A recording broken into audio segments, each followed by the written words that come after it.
Starting now. Okay, wonderful. So it is 10:05 and I am calling this Council of Clubs meeting to order. First up on our agenda, let me go ahead and share my screen. Sharing screen to there. Okay. Okay, on the agenda, the first thing is welcoming new club presidents and clubs. Are there any new clubs or new club presidents who'd like to introduce themselves today? Feel free to raise your hand or unmute to do so. Okay. Next up, we have elected officials and party leader announcements. Are there any elected officials or party leaders that would like to make an announcement at this time? Okay, Neil. Sonara, this is can I make an announcement as one of the members of club development? Sure. Okay, everyone, there's a I just wanted to, this was brought up at the Demonstrator Equality meeting this week. And I want to bring it up here. There's a Twitter account floating around out there called the Democrats for Equity. This is a fake Twitter account. They are spoofing the Democrats for Equality photos. They are attacking elected officials online and claiming to be a Democratic club. I just want to reiterate, this is not a Democratic club. If someone is at their desk or computer, they can send the actual Twitter handle to someone so we can report this. Sonara, I know you and I have talked about this. I take this incredibly seriously and I'm deeply offended that someone would do this. And I think this is someone in our community. And if you are this person, please stop it. And Neil is preparing, an official letter to this organization that we're going to send from the Democratic Party through Club Dev. He's already got the draft us. My apologies that, I haven't had a chance to review it. This all is happening in real time. And yeah, we are going to be addressing this as a party. So thank you, Neil, for bringing this to our attention, and thank you for spearheading this. So it's not a party leader or elected official, but we have one endorsed candidate in one high-profile race right now. So her campaign manager has also asked to speak at the beginning of the meeting since they have a bunch of events to kick off. So I am going to grant that request. Aida, if you'd like to speak to us about what Monica Montgomery Stepp is doing in her race, we'd love to hear it. You're on mute, Aida, if you're trying to speak. You can unmute yourself.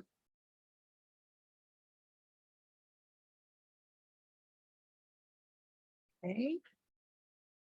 Aida, are you there? Stop sharing for a second. She was. Oh, yeah, she is here. Aida, I can't hear you. I'm sorry, guys. I'm moving around. Can you hear me? Yes. Am I up?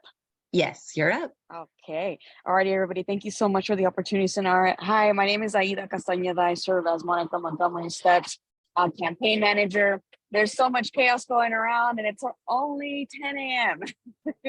I will tell you this. I need a lot of help as we get through this final stretch. We have 25 days to the election. I am looking for volunteers that can really champion different parts of the district that we're trying to target. My main priority right now is to target areas of Claremont that have already been adopted by our friends at SEIU 221. We're going to be having some phone banking out of their Union Hall as well. I'm looking for people that are going to champion precincts in La Mesa. I'm also looking for folks that can champion turf in Hillcrest, North Park, and parts of Lemon Grove and Spring Valley. As you can imagine, this is a very condensed time frame of which some of us are not very used to having to produce very quickly. We've hit some significant amount of turf already, but not nearly as much as we need to. We know that there's things happening throughout our community, but we have to stay focused on what we're working on in front of us. There's already been a lot of hits from SDPOA on Monica's record, which is obviously false, and they're using liberal tropes against us and trying to suggest that we're trying to defund the police and not holding and in holding police officers accountable. They're obviously running scared and having these smear campaigns against us. So we need to do the best that we can to uplift our own message and remind voters of her proven track record, but also making sure to really introduce her to folks that are less familiar with Monica, but really talk to them about her record in D4 as a city council member and the president pro tem. I will stay on. I'm moving around a little bit right now as we're dispatching volunteers from Spring Valley, and we're out here phone banking in her district. I will stay on so I can leave links in the chat so people can start signing up as soon as possible. But I am grateful for any opportunity that folks want to take up, any ownership people want to take up of any particular turf. I know there's folks that want to walk in different parts of their own community, and I will tell you that I appreciate that. Some people want me to pull their precincts, and we've been doing that, but we are focused on certain areas. So if you could do me offer me some grace in that perspective, and if you really want to champion a certain area of your district that is not within our priority, that is fine. We'll work things out, but we have 25 days to the election, and we have a particular areas that we want to hit. So we want to stay focused to the plan. And the plan will be, again, to hit Claremont, to hit North Park. It will be to hit Hillcrest. It will be to hit North Park, Normal Heights, City Heights, Spring Valley, Lemon Grove. If those areas resonate with you, I will stay on so that we can get situated, but please come help us out. We've got 25 days. And we also have virtual phone banking opportunities that I will drop in the chat. I thank you again, Senar, for the opportunity. I look forward to working with each and every one of you. Let's get this done for Monica. Let's get this done for the County of San Diego. And let's take the opportunity to turn the page from this, from what we've had to endure with these last couple of weeks. So let's get this done for D4. Let's get this done for Monica. Thank you guys all so very much. And I will be, I'm sure your inboxes very soon. Thank you again, Senar, for the opportunity. No problem. So one thing that I was talking about with people before this meeting started was having clubs host an event for Monica Montgomery Steppe. All the clubs have received the list of upcoming events. So if there is an event that speaks to your club, or, you know, simply choosing one, clubs fought very hard to get Monica this endorsement. And now we hope your members can step up to help her win. So thank you very much, Aida. And I'm going to go back and reshare my screen. Okay. So Club Development Committee, Andrew Neal has already spoke. At this point, we're not planning on doing any more announcements from Club Development Committee. The CDP regional directors, I don't know if Michelle is on the line or Deborah. Can someone text Michelle if she's not here? She usually is because somebody hasn't sent her the link, and that someone might be me. So Club Dev, would someone mind sending the link to Michelle? She's not here already. We know she wants to be. So if somebody wouldn't mind sending her that text, that would make my day. Okay, so next up on our agenda is something that's fairly important. We have, as a party, not had any real rules around when a club can censure remove a member and when people can be excluded from meetings. And unfortunately, this has kind of come up recently. And so it's something we need to discuss. Now, looking at the bylaws as they are today, it doesn't, the party bylaws, there actually doesn't seem to be a lot of room to allow someone to be censured or not allowed in the meeting. But obviously, as we all know, there are times and cases where it is appropriate to exclude someone from a meeting or to censure a member because they are acting in a way that is detrimental to the club. So right now in the SDCDP bylaws, under requirements, it says membership shall be open to all Democrats, regardless of race, religion, national origin, sex, sexual orientation, and gender identity, which is good. We know we want to be public and we want to be open to everyone, but this does not leave room for expelling bad actors or doing that criteria. And of course, clubs do this already. There have been people that have been expelled from clubs. There are people that have been removed from meetings. But the bylaws as they're written today doesn't leave a lot of room for that. So, you know, the hope is that we can put some safeguards in place, right? So that when a club does expel someone, yes, if the situation is warranted. We don't want expulsions just for the point of creating an exclusive club. There has to be cause. So that is something that was brought up before us. And so with that in mind, this is what is being proposed. So a proposal to clarify club's ability to remove or censure members. So first we'll deal with removal or censure, and then we'll deal with removal from a meeting. And we're asking the Council of Clubs to take a vote on this if you'd like. You may choose not to clarify this language. You may say, hey, let's just leave this as is, but this is open for discussion. So we have here, a club may vote to remove or censure a member for a cause listed in the San Diego County Democratic Party bylaws for the removal of a central committee member for cause. So this is to say, what is the appropriate criteria from removing someone from the central committee can also serve as a cause for removing someone from your club membership. So we have had a case in the past where there was someone who, said some very offensive things and threatened some people and was removed from a club's membership. And again, the way the bylaws are currently written, that is not a possibility. So I'm going to put this our agenda in the chat so people can look at these things on your own computer as well. Let me just go ahead and put that in that to everyone in the meeting. Agenda slides, and we are on this slide, which is slide. I should know this. Escape. Okay, this is slide 9. I'm currently on slide 9. You can click through to look at the actual SDCDP bylaws here. And the bylaws removal for cause here, I'm going to go ahead. Here is removal for cause from SDCDP bylaws. Okay, so these are the causes listed. When there is an endorsed candidate campaigning for a non-democratic candidate or publicly advocating the voters not vote in that contest, committing the party, and in this case it would be the club, to an unauthorized expense, criminal conviction involving moral turpitude, chronic alcohol or substance abuse affecting ability to serve, and that's important. Obviously there's people that have had addiction issues, but it's at the point where that becomes a problem for the club because of their conduct during a club meeting. Violation of this organization's code of conduct. Now, clubs may or may not have their own individual code of conduct. We don't in our clubs, but I think it's a good thing to have. Engaging in behavior detrimental to the purpose of the Democratic Party or any other reason set forth in this organization's policy and procedures.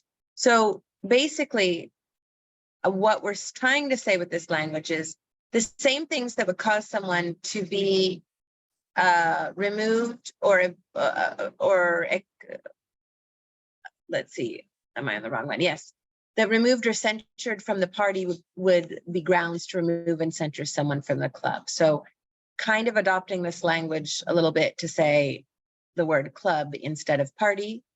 But I mean, let's open it up for discussion. What do people think of this?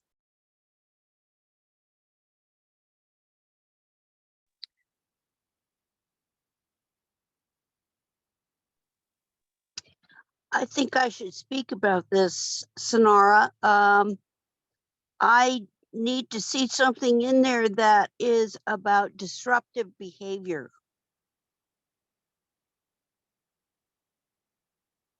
You're muted, Sonara. Yes, I agree that it really is what it comes down to. It's the disruptive behavior that, we're having here. We're talking about chronic alcohol and substance abuse, but the problem is that causes disruptive behavior. So that's kind of touched on here, but it's not clarified here. So that's a good point. Okay, Nicole has her hand up. Yeah, thank you.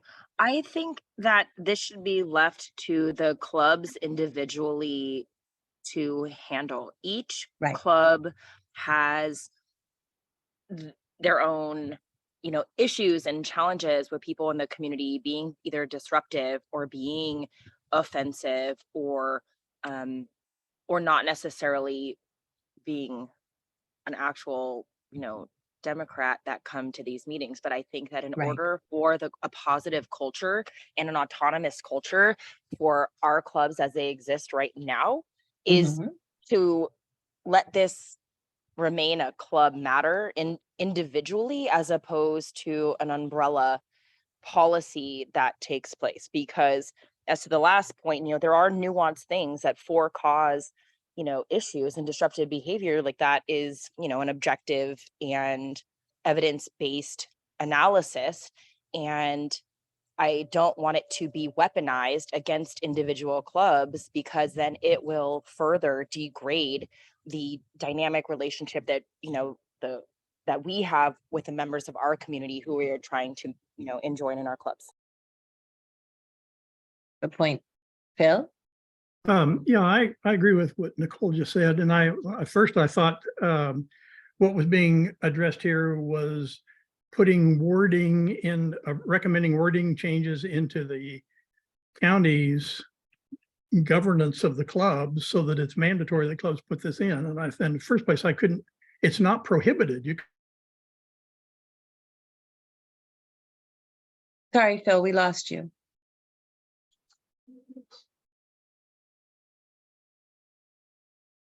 Like you were, Phil, I can't hear you anymore. You were speaking and saying some very good stuff. Hello? Yeah, hello? Okay, can you say that again? My apologies. You're back. I don't know what you're doing differently, but we couldn't hear you for a while. Oh, I'm sorry. I agreed with what Nicole was saying, and but I'm a little confused on what it is we're trying to accomplish here. There's nothing that stops a club from putting wording on how they're going to exclude a member. Nothing prohibits us from doing that in our bylaws today that I could find in the county guidance for clubs. Are we proposing making a suggestion that the guidelines on the I forgot what it's called, but it's the manual on how to write your bylaws, have a change in that says club should include this, or what?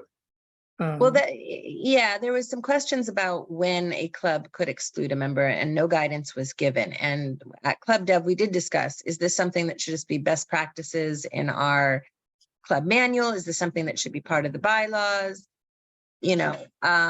So yeah, we kind of opened it up for discussion. And after a few meetings of discussing this at Club Dev, we kind of came to, well, a club should be able to exclude someone.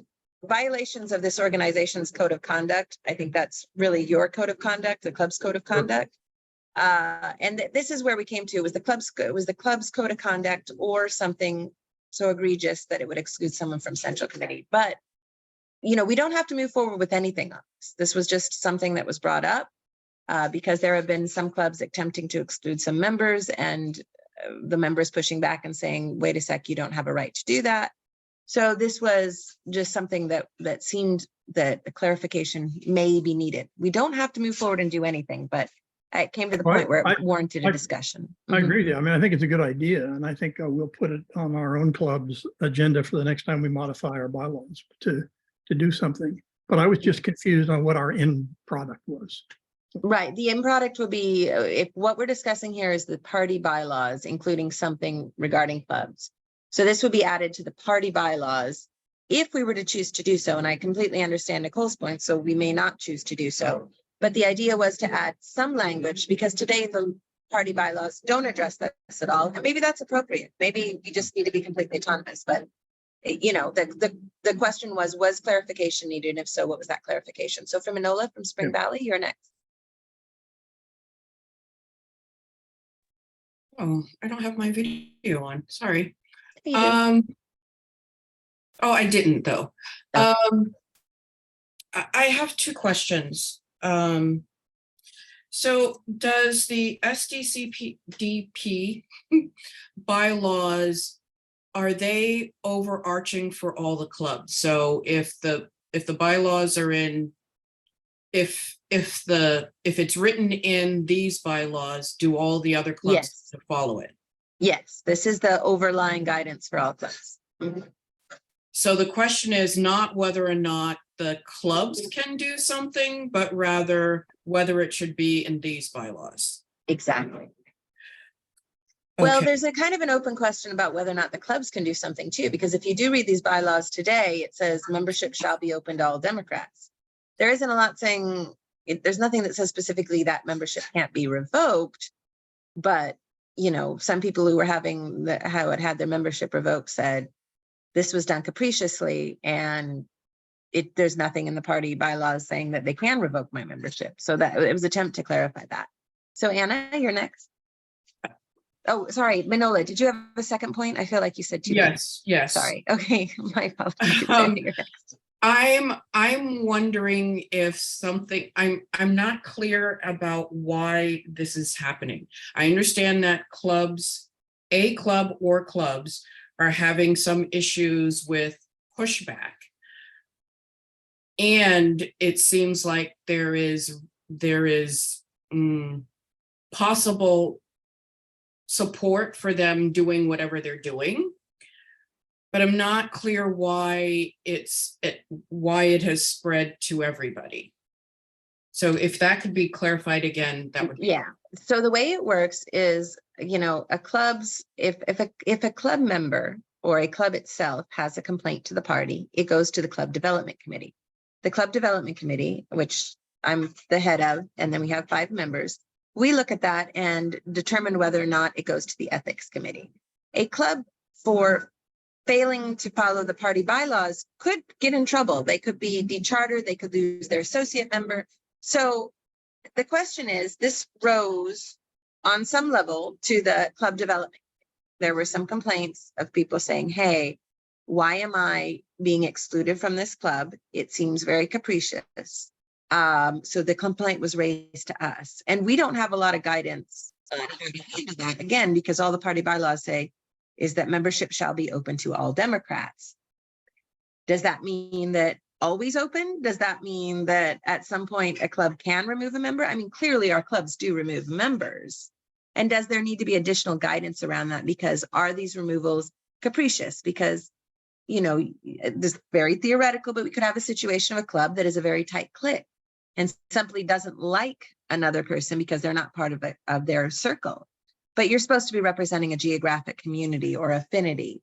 So that means regardless of your personal feelings about someone or, who's friends with who, they should be left in the meeting. So the question is, how do we stop capricious expulsions, or do we even need to? As Nicole brought up, part of the power of clubs is that they are autonomous entities. So clearly, as you all can see, I can go any way on this. It was brought to us and now we're bringing it up. I have no set in stone feelings. So Manola, if that's it, can I move on to Anna? Anna's had her hand up for a while. So Anna. Yes, good morning. And I'm sorry, allergies are running rampant. So a couple things. First of all, I think it's a good idea to have some type of verbiage in here. We had to actually, if we had not had it in our bylaws, we had to impeach our first president. And the reason is because he was in violation of the party bylaws, having a Republican candidate sign on his house. So if we had not had that in our bylaws, that wouldn't have been possible, and we could have had our club and charter.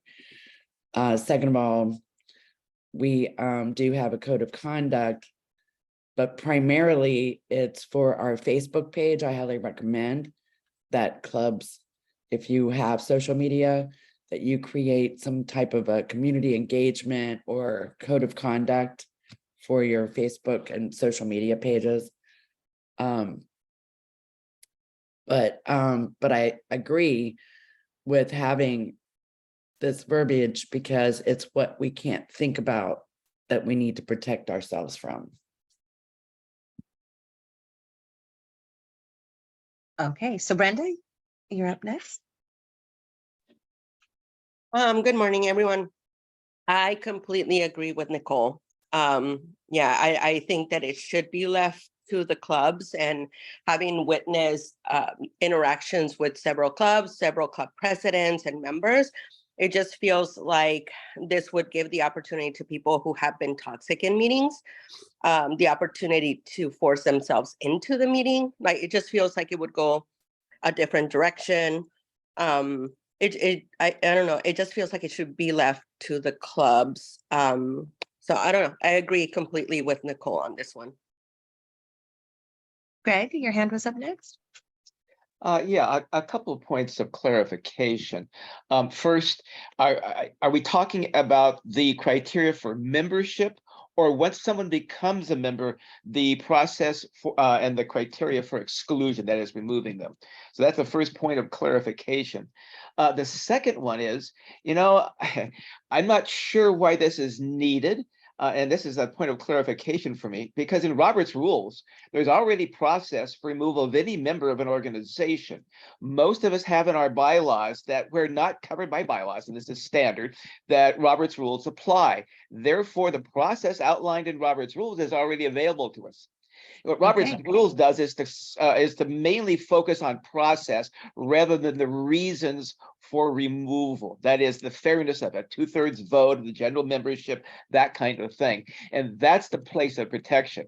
Once those two are clarified for me, I'm kind of, again, also with Nicole, that it should be left up to the local club, especially for me, labor. For example, if someone comes in who's anti-labor, opposes unions and that kind of stuff, we don't want them as a member in the first place. But if someone becomes a member after the fact of that, the process, I think, is still available to us through Robert's rules. So if you'd clarify those, I'd appreciate it. Okay, well, I think that's great that you brought up Robert's rules. I'm clearly not as familiar with Robert's rules as you are. And I think that would give Club Dev something to work with when something like this comes up before us. So I really appreciate that insight. This is for removal after they become a member. This is remove or censure a member. So, right in the clear wording, this is after someone becomes a member, what we do in those cases. So if there is a good guidance in Robert's rules, I think that's, I would be comfortable with that. That feels sufficient to me. Greg, if you could refer us to what that is, because the question is when someone complains to Club Dev and they say, hey, this club is looking to remove me, do they have the right to do that? And again, there can be very good reasons for removal that I can imagine, and there could be very poor reasons for removal that I can imagine. So what is our guidance? That's what we were looking for. So I hope that answered your question. Amira, it does, and I'll put the reference in Robert's rules into the chat for you to take a look at. Yes, please. Really appreciate it. Amira? I am for both the club have it on their bylaws as well as the county, mainly for as our backup, because pardon my voice, I'm still horsey. We had a situation where a man, one of our members would come and hit on the ladies, married or not, and he has been at work. He has been sued for sexual harassment. And then everybody was telling me not to invite him and, just exclude him. And back then I didn't think we could do that. I'm like, he's a member just like anybody else, we need to do something. I don't know what to do about it. But this would give me, in our bylaws, it would give me the power to do that for that reason alone. And then also it gives me a backup. If I know we talked about Robert Rules of Law, but not many people are familiar with that, including us, the members of the club. But having it in the bylaws, it's very clear and open that, okay, we are adopting this, and based on this and our bylaws, you're not welcome as a member. Does that make sense? Yep. And that's a very good case where you want justification. And yes, very understood. Bill? I may be way off base here, but it seems to me the county bylaws have a problem when they say that membership is open to all Democrats, because if it's open to all Democrats, you can't boot anybody. That was the situation we were seeing. So maybe the county bylaws, at least that part of the county bylaws needs to be tweaked a little bit to say it's open to all Democrats who haven't been booted or something like that. Well, we had discussed, instead of putting, the original suggestion was a club may vote to remove or censure a member for a cause of per their code of conduct, for a cause against their code of conduct. We had originally discussed having it simply refer to the club's own code of conduct. But then the suggestion was made, well, let's refer the SDCDP bylaws because it's been well thought through there. So, I mean, again, I'm open to anything or nothing in the situation. We were just looking for clarity. So Indranil, you're next. Oh, hey everyone. Sorry, Sarah. Yeah, I actually want to give a little bit of a frame of reference that why I agree with my colleague Nicole on this one. Last year, so the mission of the API Democratic Club is to elect Asian Americans and increase representation. Last year, we had an endorsed candidate who was endorsed by the club, and several of our members felt that that individual was being targeted with very specific advertisements that were, in the minds of these members, playing on racist tropes. We wrote a statement asking that that other Democrat apologize publicly for this. I even loathed to bring it up in public because it was a traumatic event or a traumatic experience for us. And for that, I was harassed. I was called an Amazon-funded bootlick. I had someone tell me that it was a mean-spirited attack. And these were people who were members of our club and people who were amplifying racist tropes. Now, I'm seeing this through the lens of race because I work with an affinity club that works with a specific group of individuals in a specific group individuals in a race. Sorry, excuse me, I'm coughing here. And I think that the autonomy of a club in that instance, because we have the cultural competence to say, look, this is not correct. What you are doing is racist. We should have that autonomy to say, look, you are not allowed here. Now, to that, we have not censured anyone. We have not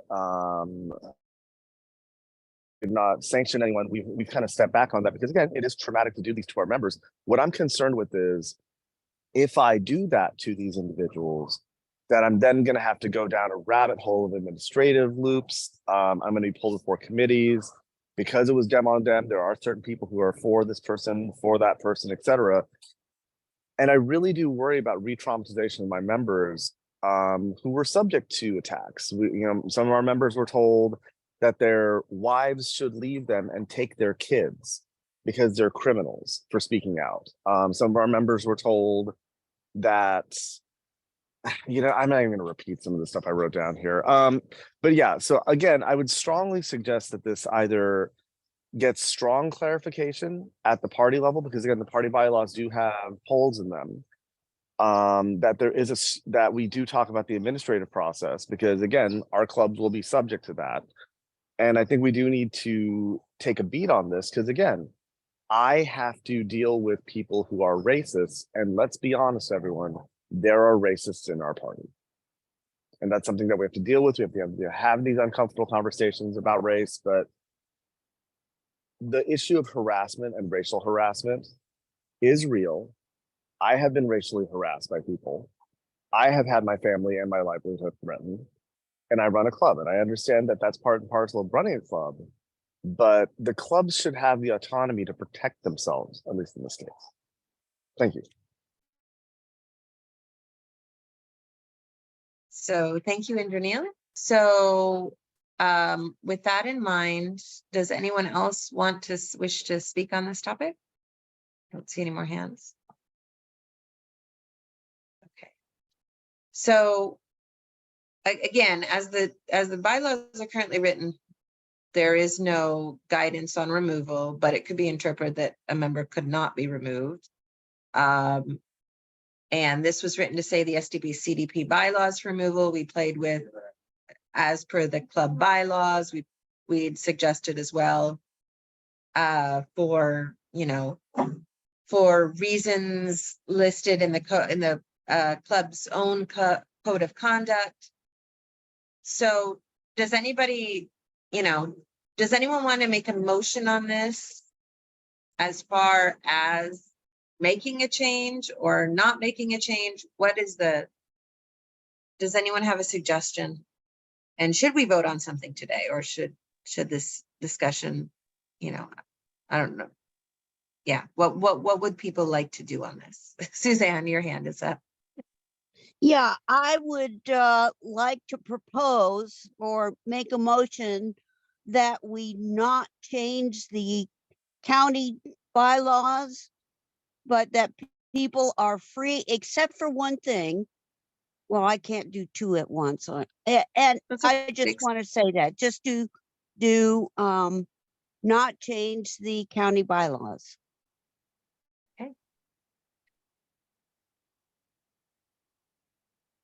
Okay, Danny, your hand is raised.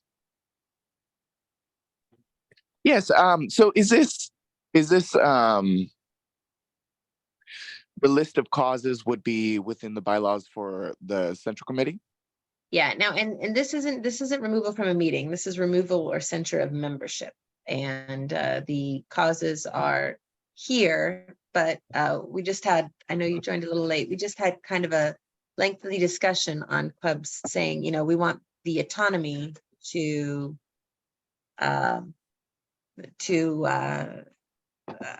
remove a member per our situations, because every situation is different. So Suzanne has made a motion, but we don't move forward. Yeah, did that previous person making a motion get a second, and did it fail for a lot of a second? No, they have not yet gotten a second, and Cody's hand is raised. So Cody Vieira. Well, is this discussion on the motion, or, well, I guess it needs a, can we ask if there's a second? And if not, I would make a different motion. Okay, is there a second to Suzanne's motion?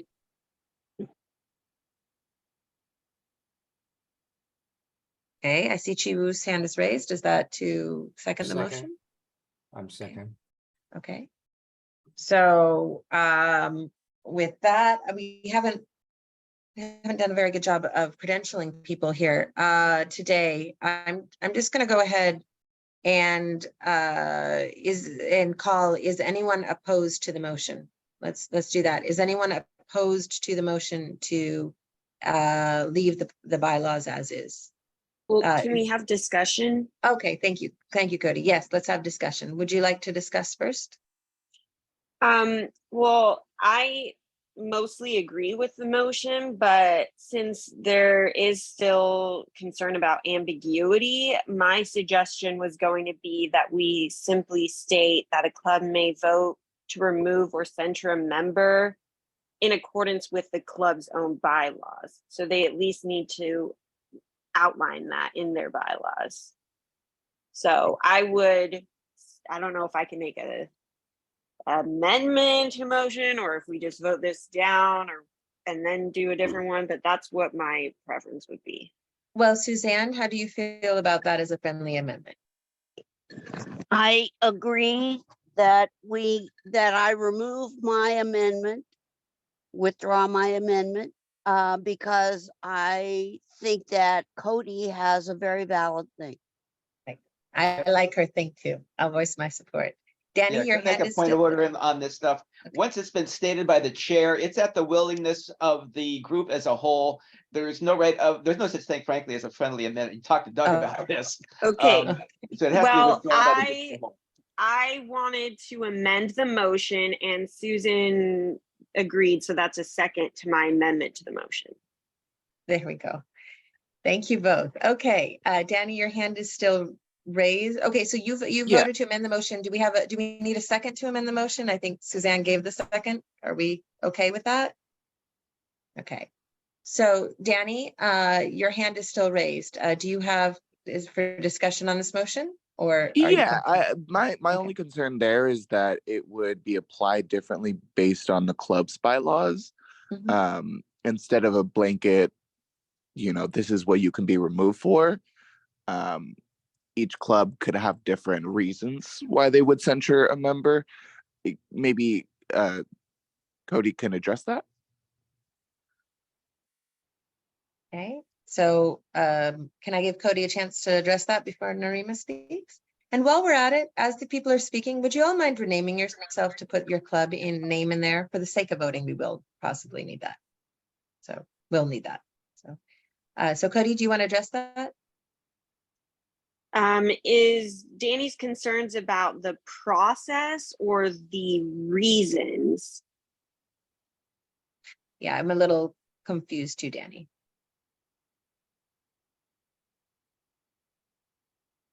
Sorry, I was trying to change my name. Yeah, it's more of the reasons. So the reasons for anyone being censured being determined by the club's bylaws versus a blanket this is what you could be removed for, which we already have in the Central Committee bylaws. I mean, yeah, that was kind of the intent based on the discussion here. So, yeah. Yeah, there was some statements made as to why that would be appropriate. So Greg, for example, the Labor Club, you know, someone's doing something against labor, that's much more relevant to their club than it would be to, for example, Blue Dreams. So Greg, your hand, oh, Norina, Thanks. I'm sorry, your hand is raised next. Yes, two things. One is a clarification of how or why we want. I listened to the examples, but in our club bylaws, we have that if any member whose actions are judged to be prejudicial or detrimental to the club by the executive board may be expelled from membership by a 2/3 vote at any general meeting at which a quorum exists. And I believe a lot of club bylaws have that. So I just want some clarification. Is this, are we discussing this because something came up and the executive board didn't want to take it to the general membership because it looked bad? I'm just trying to understand. No, it was because there was no, what you have in your bylaws is great. Not everyone has that in their bylaws. And without a club having a procedure in their bylaws, it could be capricious, the removal of a member. And I think those bylaws that you have sound wonderful. And I think I need to adopt them in the Blue Dream Den bylaws. But So there were I think cases of clubs without it outlined in bylaws taking action. So what I would suggest, instead of messing around with and I think others have suggested, is that each club adopts some type of bylaw that could exclude or, expel people from membership if the actions deserved to be so, rather than recommend to the Central Committee that they change their bylaws. Yes, well, all that Cody is recommending, and Cody, I'm not sure I got these words right. Feel free to once again state it out loud. That clubs simply need to have procedure in their bylaws for removal before removing someone. It's that simple, that there needs to be a procedure that they follow, because again, today, without a procedure, it may be capricious and we have no standard of which to judge it. But if they have their own procedure, we can say, okay, the club followed their own bylaws, right? And today, again, in a clear reading of the party bylaws, it may be interpreted that a club may never remove anyone. And of course we do today, but we need to have some standards there. So Cody, did I capture this right? You said it better than I did. My original statement, which I don't know, maybe yours is clearer, but my original statement was a club may vote to remove or censure a member in accordance with their own club bylaws. In accordance with and that's very clear. But in accordance with their own bylaws. Accordance with their bylaws. I see the difference. Okay. Yeah. Okay, great. So Greg, your hand is raised.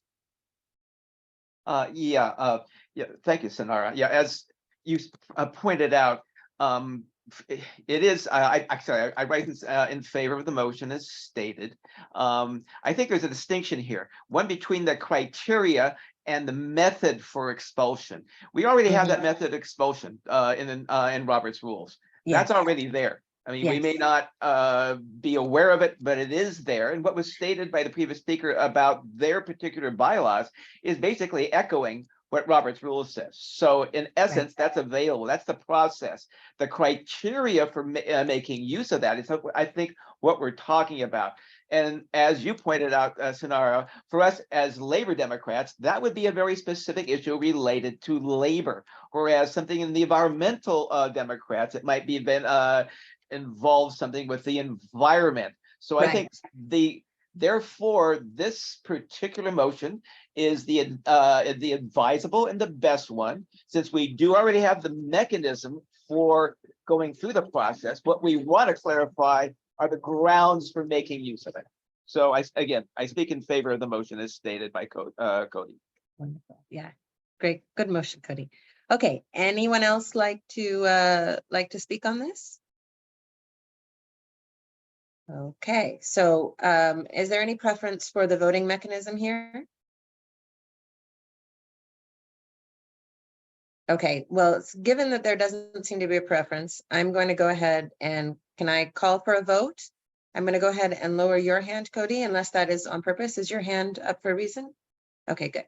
Okay, with that in mind, we're going to go ahead and vote on this, the secondary language right there. Okay, so all those in favor, please raise your hand.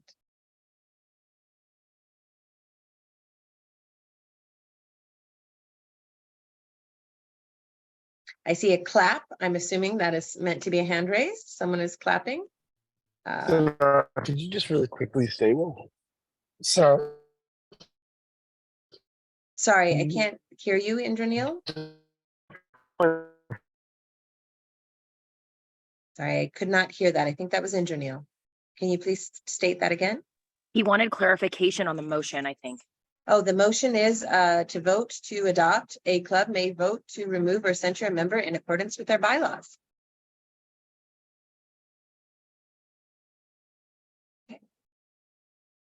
Okay, so we have 19 hands up on for that.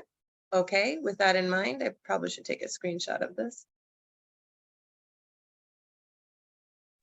I'm sorry, Sonara, you cut out for a quick second there. Could you just restate what we're voting for again?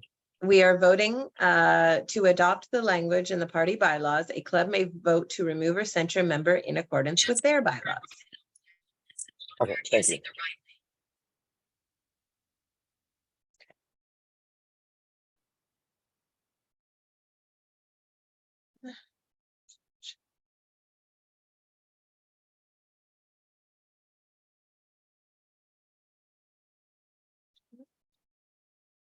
Just trying to get the screenshot here.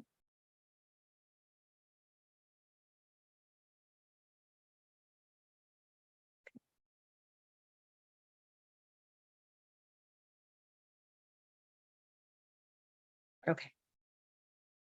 And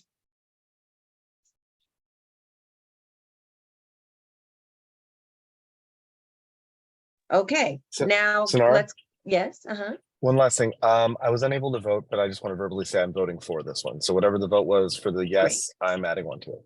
Wonderful. Okay, so now I'm going to go ahead and lower all hands if I can figure out how to do that. Anyone want to help me? Let's see. How do I lower hand?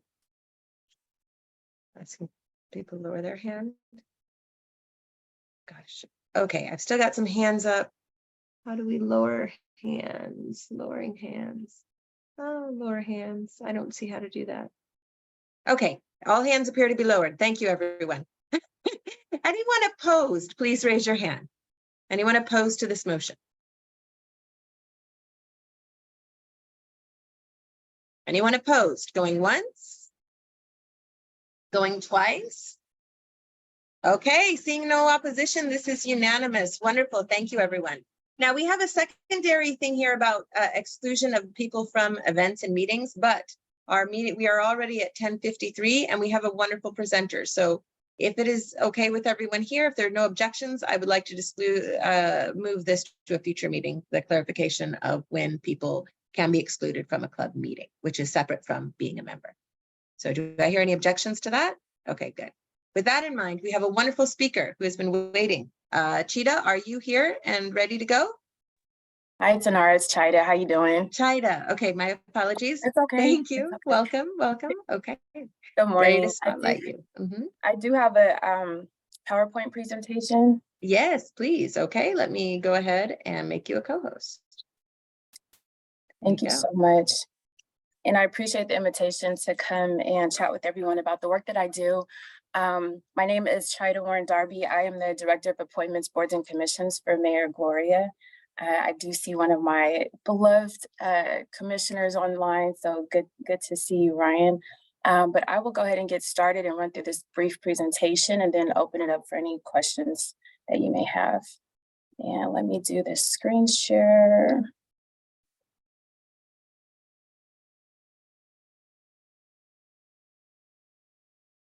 Okay, can you see my screen all right? Okay, Yes. thank you for that. Appreciate it. So again, I oversee Mayor Gloria's boards and commissions, and the Office of Boards and Commissions was established in 2018, so we're still kind of new. We coordinate with almost every city department to administer the work of approximately 50 public policy advisory boards. We work with the mayor and the city council to manage the appointments of over 500 board members and commissioners and ensure that elected decision makers' voices are heard.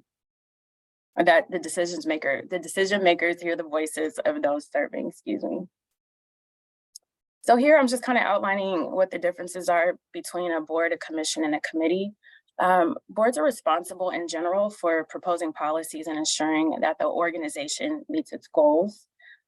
Commissions are a group appointed to investigate, report on, and make recommendations on a particular issue or set of issues. And a committee is a group appointed to carry out specific tasks, often related to a particular issue or a project. This is just some general characteristics of advisory boards. They are established under the city charter, section 43A. They're permanent, created by an ordinance. They may only be dissolved by an ordinance, and they're designed to consult and advise the mayor, city council, or if we had a city manager, the city manager. They do not direct the conduct of any department or division. Members are appointed by the mayor with city council confirmation, and members are limited to a maximum of 8 consecutive years in office, and members serve without compensation. And this doesn't, the 8 consecutive years isn't applicable to all of them, but in most cases, this is the situation for some of our boards and commissions. This is just an overview of how my department is set up. We are small but mighty. So this, we do a lot of different things, and sometimes this attributes to some wait times in processing appointments. But just to give people an idea, I do serve as a director. I do have 2 individuals that serve as administrative support. And then I have 2 executive directors under me. Technically there should be 3, but I am serving as the interim executive director for the Human Relations Commission. I do have an executive director that oversees the Commission on Gang Prevention and Intervention. I have an executive director that oversees the Citizens Advisory Board on Police and Community Relations. And then I have some amazing staff liaisons that help me in this work by offering support between myself and our boards and commissions. And so one thing as I go into this discussion about boards and commissions and appointments, I do like people to understand that your lived experience matters. There are a lot of situations where folks are a little apprehensive to apply to serve because they feel like their resume doesn't match up or they really don't have anything to bring to the table, but lived experience definitely matters. We like to ensure that our boards and commissions are diverse. We all have some very unique life stories, and we're individuals. And so, no one can replace what you bring to the table. And we just encourage people to apply. I like to consider myself a matchmaker of sorts. And so once I get those applications, I'm able really, to go into your background and learn about you and pull some things out that I feel like may be a good fit for a board or commission that you may not have applied for. But just know your lived experience does matter. Some things to consider when you're applying to serve. Consider your motive in wanting to serve. Some individuals want to serve on a board or commission because they want to add it to their resume. They think the title is fitting. And, if your motive is simply wanting to pad your resume, it'll show in the work. You won't be as engaged. You won't, really be true to the work that the board or commission or committee is doing. Another thing to consider is if you have the time. In February, our governor lifted the state of emergency, and so this limited our ability to conduct meetings virtually. All of our boards and commissions are back in person with some limited abilities for board members or commissioners to meet virtually. So if you do not have the time to participate in person, you really should consider that. We've dealt with a lot of quorum issues since February, and when a board or commission cannot make quorum, it really affects the outcome of any policy recommendations that they're trying to move forward to the city council or to the mayor.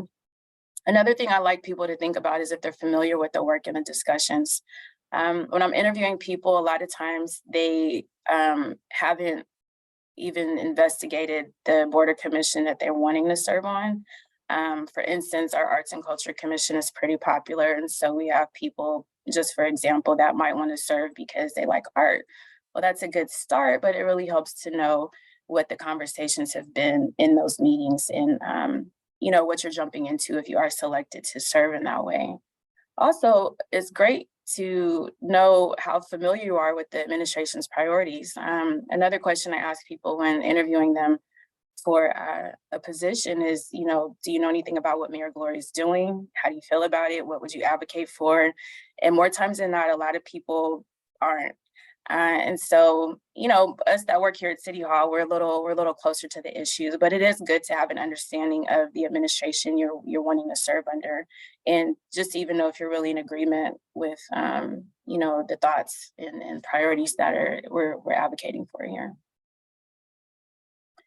So we have this amazing website called On Board. We were fortunate to get this website in 2021. My predecessor worked really hard to get this stood up. Back in the day, which wasn't too long ago for us, our boards and commissions were being monitored through Excel documents and PDFs. And so the clerk's office also assists me in keeping this site up to date. But this is really a user-friendly website. And so if you do have an interest, you're able to go to this website and see our list of boards and commissions, the details of them, and links to the municipal code and who the contact person is for that liaison for that board or commission. This is an example of what you would see if you were to click on one of the boards or commissions. Again, on the left, the picture in the back, you'll see the appointment process, some information on the creating authority, the length of terms, the terms of the seats, the descriptions, again, who the contact person is. And what I have in the front, this is a current roster for our Arts and Culture Commission. You will see that some of the seats are mayor appointed and some are council district seat appointed, and so, or nominated. And so I do like people to really be mindful of this. There are times that folks want to apply, but don't really understand this aspect of this site.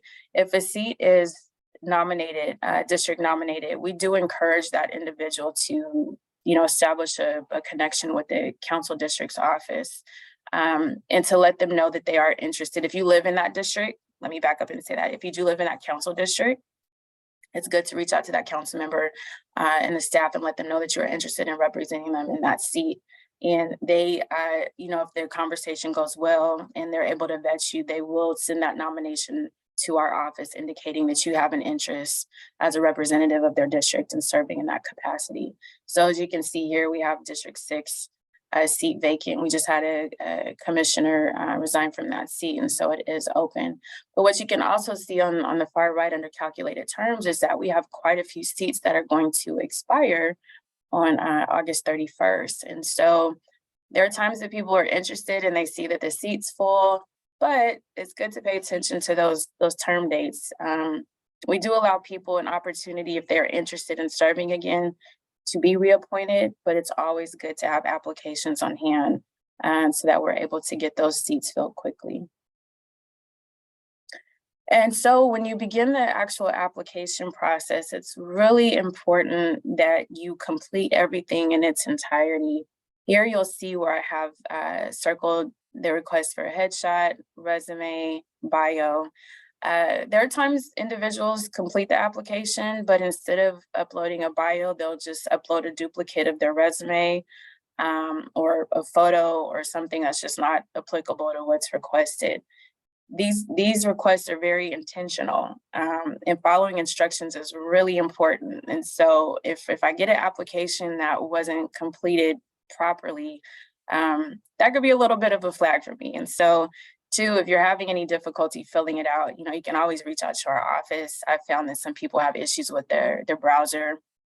They might be trying to fill it out on an iPad, and I've discovered that that's not the best way to do it. For some reason, it won't let you advance to the next screen. But please fill everything out in its entirety. Sometimes you might not be familiar with the district that you live in, and we get it, and your council district is listed incorrectly, or you live outside of the city limits. We need to be able to vet all that information. This slide is just a snapshot of what the actual appointment process is like. So we get applications in, we vet the applicants. I conduct interviews with the applicants to see if they are a good fit for that board or commission. If everything goes well through backgrounding in the interview, we then get a memo drafted in which Mayor Gloria is announcing that individual as his selection for appointment. That appointment then goes to council where it's confirmed. The oath of office is then taken, and then that individual is ready to serve. The longest wait period in this process is between the announcement of an appointment and the confirmation. That wait period is because that appointment needs to be docketed for city council, and that could take 30 to 90 days. I don't like to see it go past 90 days, but I have had some instances where it could take about 3 months to get it docketed for city council. This slide really just outlines the fact that each board and commissioner has a clock and each seat has a clock. This could be a little confusing for some people, but when you come in as appointee, you have a clock that starts so that we can make sure that we're keeping track of your term and your time serving as a board member or commissioner. And I'll go to the next slide to explain the clocks on the seats. So here you could see that this is an example from one of our boards where I think this is the planning commission. This is old, but you can see where the seat is vacant. So you can see to the right where it says the seat term is January 2022 to January 2026. So that is the limit on the actual seat. If someone were appointed into that seat, let's say they got appointed today, their clock starts today, but they have to finish out the clock of that seat. I've had some instances where we've appointed people to seats, and let's say the seat expired at the end of this month, the end of July, but they got appointed at the end of June. And then when the end of July comes, the 31st, they're like, wait a minute, why is my seat expired? I just got here. Well, that's because the actual seat expired, not your role. You can be reappointed until you hit your 8-year limit for serving. At the bottom, you'll see where the commissioner seat is expired. And so again, that reflects his actual clock and not necessarily, his clock within the seat. So it's pretty much the same thing, and I don't want to confuse you, but basically it's showing that if the seat is expired, it does need to be reappointed. And the cool thing about these seats is that individuals can still serve in expired seats. And so even though your term may expire, again, as I indicated, you have an 8-year limit to serve. And if you still have time on your clock, you can still be reappointed, but folks can still serve in expired terms until they're replaced or reappointed. And that could be really confusing. So I'm sorry if I just confused anybody. I can answer any questions about that. We have an additional website that goes more into the weeds about our boards and commissions. It allows you to see the functions in detail. You can look at their agendas, their meeting times, their minutes. You can see the makeup of the boards or commissions. Some of our boards and commissions have member bios and information listed there that you can look up, bylaws, different things like that. So I encourage people to check out this website as well so you can learn more about those boards and commissions and even their meeting dates and times. One thing I like people to know is that if you're not appointed, the world does not end. I still encourage individuals to attend meetings. It's really good to attend and to get engaged, participate in public comment. You can influence decision-making in public comment. We see that at City Council and other meetings of that nature. And follow the issues. It's really important to follow the issues. And so if an opportunity does arise for you to be appointed to a seat, you're up to par on what's going on with the issues.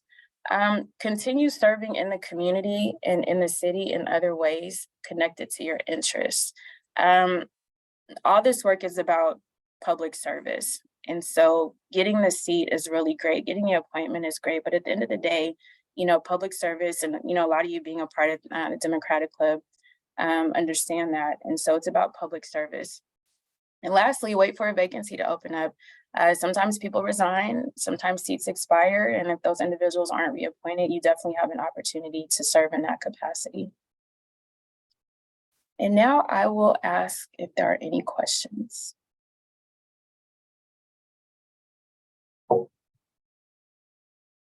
Danny. Wonderful. Thank you, Chida, for coming to our meeting today. I think it was really informative presentation. I do have a couple of questions. The first being, how long, you talked about some of the length of the period of time commissioner or applicants would have to wait. How long is the total application process? So when a person applies, it's kind of a hurry up and wait. It really depends on what openings are available in that board or commission. So I have some that are relatively full right now, and people are still applying to serve. And so, you know, it's a waiting game. I never know when someone's going to resign. A lot of times I'm unsure if individuals that are serving when their seats expired, if they're going to be reappointed. So I really can't give a date on that. I have individuals that applied for boards and commissions a year and a half ago, and I was able to, you know, go back and review that application and say, hey, you know, we have an opening, you'd be a good fit here. So, yeah. My second I'm question. sorry though. No, it's okay. I understand. My second question would be, you know, recently we've gotten rid of some boards and commissions because of the inactivity. Which ones are those? So we were able to kind of do a condensed situation here. I know we got rid of the Wetlands Advisory Board, Sustainability. There are about 6 others. Please forgive me for not having them on the top of my head. There was the stadium. We got Qualcomm Stadium. You know, we don't need that one anymore. I will say that more environmental boards, we now have a resiliency advisory board and a climate advisory board. So some of those functions did shift over into new boards that were created. But the ones that were repealed, you know, they've been inactive for a while. And we also have to make sure we have capacity here at the city to couple that board or commission with the city department. So that is an issue as well. But there were about 6 of them that were repealed. Okay, wonderful. Thank you. You're welcome. Hi, Lori. Hey, Chida, good morning. Thank you for participating today. I was wondering if you could bring us up to speed on some of the changes that have to, well, not changes, but the Form 700 statements of economic interest, because there are some members that have to file those. And I'm not sure which boards and commissions might be exempt. And then your work on code of conduct and so for members who are appointed to these various boards and commissions and committees. Thanks. Okay, so specifically about the Form 700, what do you want to know? Which ones are exempt? Are there some exempt? In the past, when I've served, I thought we were all required to submit those Form 700. So has that changed? Has the ordinance changed? And if so, which groups are exempt? We haven't made any changes to that. And so that does take place through the Ethics Commission. They deal with that directly with the Form 700. And so they are the ones that kind of step in and guide our board members and commissioners through that process once they are appointed. In regard to the code of conduct, we are actually making some more additions to the code of conduct. I know you have been very vocal about it. So definitely want to make sure, you know, since our last conversation, I'm glad to update that we are closer to the finish line than we thought. One of the things we wanted to make sure that was added in our code of conduct was how a board or commission can sign on to a support letter. So we always want to make sure that our boards and commissions are doing the work that they're supposed to do, and they're not kind of going rogue. And so, you know, we don't think about these things until we go through these processes. We were at our last stage of completing the code of conduct, and I said, wait a minute, we need to probably add one more thing in there. So I have some amazing deputy city attorneys that are working with me and trying to get this completed. And what they spend their time doing when they're making sure our code of conduct is in place, is doing the research, looking at other municipalities and seeing what they're doing there. So considering our department is fairly new, I was surprised that we didn't have one in place when I came in. I've been in this role for 1.5 years now. And so a lot of my job has been, making sure a lot of procedures and things like a code of conduct are implemented, and so that we don't have any issues moving down the road with our board members and commissioners and how they conduct themselves with the public. But we're getting close, really close. Amira. Thank you for the presentation. That was a lot of knowledge. You mentioned about being involved and attending the meetings. The meetings are normally throughout I guess my question is, are the meetings in Zoom also, so we don't have to be there in person? It would be interesting to know what's happening, but then most of us are working during the day. Yeah, that is definitely an issue that I had when we went back to in person. It definitely poses an equity problem. Some of our boards and commissions do host hybrid meetings. They're not required to. They, a lot of that too depends on our ability to be able to host the meeting with the technology that we have. So this change really kind of was sprung on us relatively quickly. And so things like purchasing cameras for our computers, we didn't have the budget for it. We had to revisit meeting locations. And so I assist with one of our boards, and they meet in council chambers. And there's been times I've had to bring in 2 computers and take one and turn it around to face the dais to make sure everybody can see. And it's just a real unfortunate situation. So, and we don't have the assistance of the city TV production crew that you may see that, aids in hosting the city council meetings. We don't have access to that for our boards and commissions. The planning commission does, but we do not. And so we try to make sure people can attend hybridly, but if that group doesn't have the ability to kind of host the meeting in that way, we don't push it. And so you won't really know unless you look at the agenda. A lot of times the agenda will have a Zoom link on there if they do plan to host a hybrid meeting, but that's not something that is mandated or normally put out in advance, aside from the requirements for the agenda noticing. And also, how do you find out when the meetings are?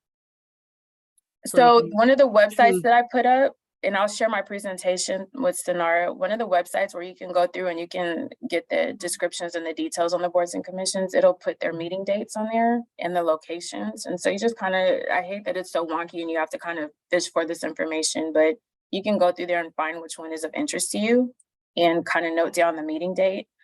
We did just create some social media accounts that I can share with Sonara as well. So you can follow our social media accounts for boards and commissions for when we're posting those meetings, and we really try to stay on top of that. But my best suggestion is to go to the website and find the board or commission you're interested in attending.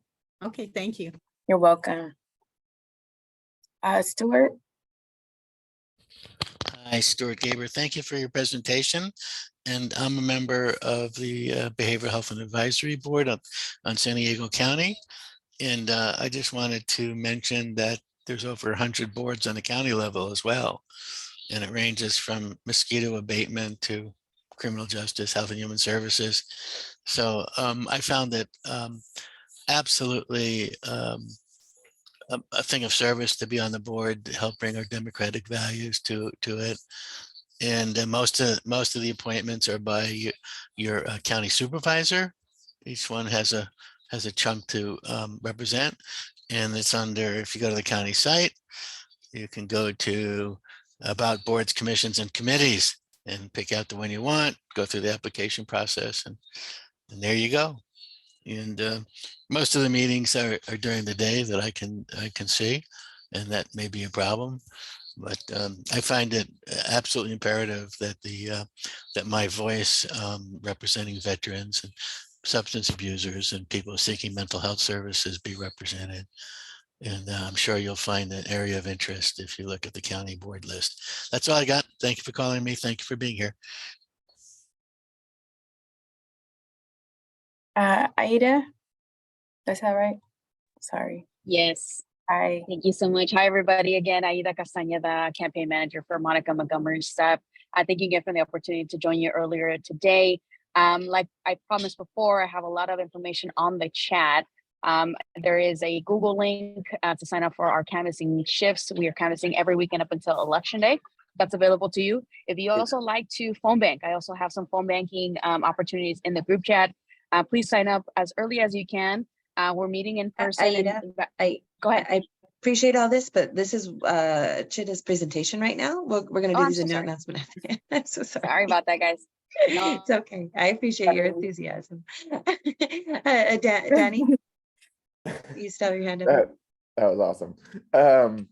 Yeah, I have two more questions. One was, is there a season by which you are busy trying to fill some of these seats? Are there, like, I know one of the examples was that August 31st was one of the deadlines. Is there a good season to be applying for these positions?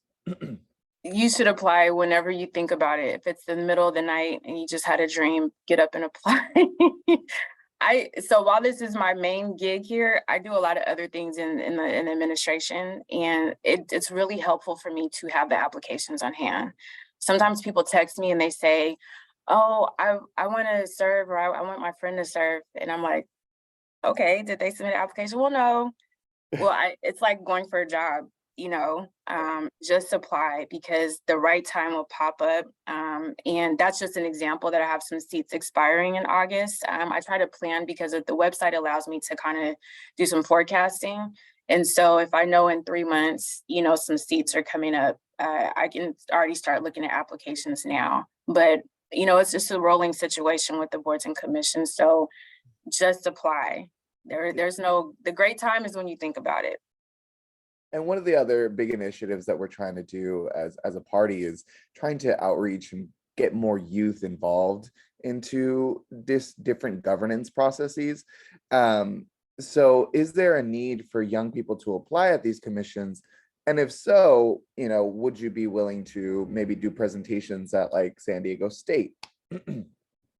Yeah, we absolutely need young people. We have a youth commission. I actually am in the process of making some appointments to that. It has 21 seats. 18 of those seats are council district nominated.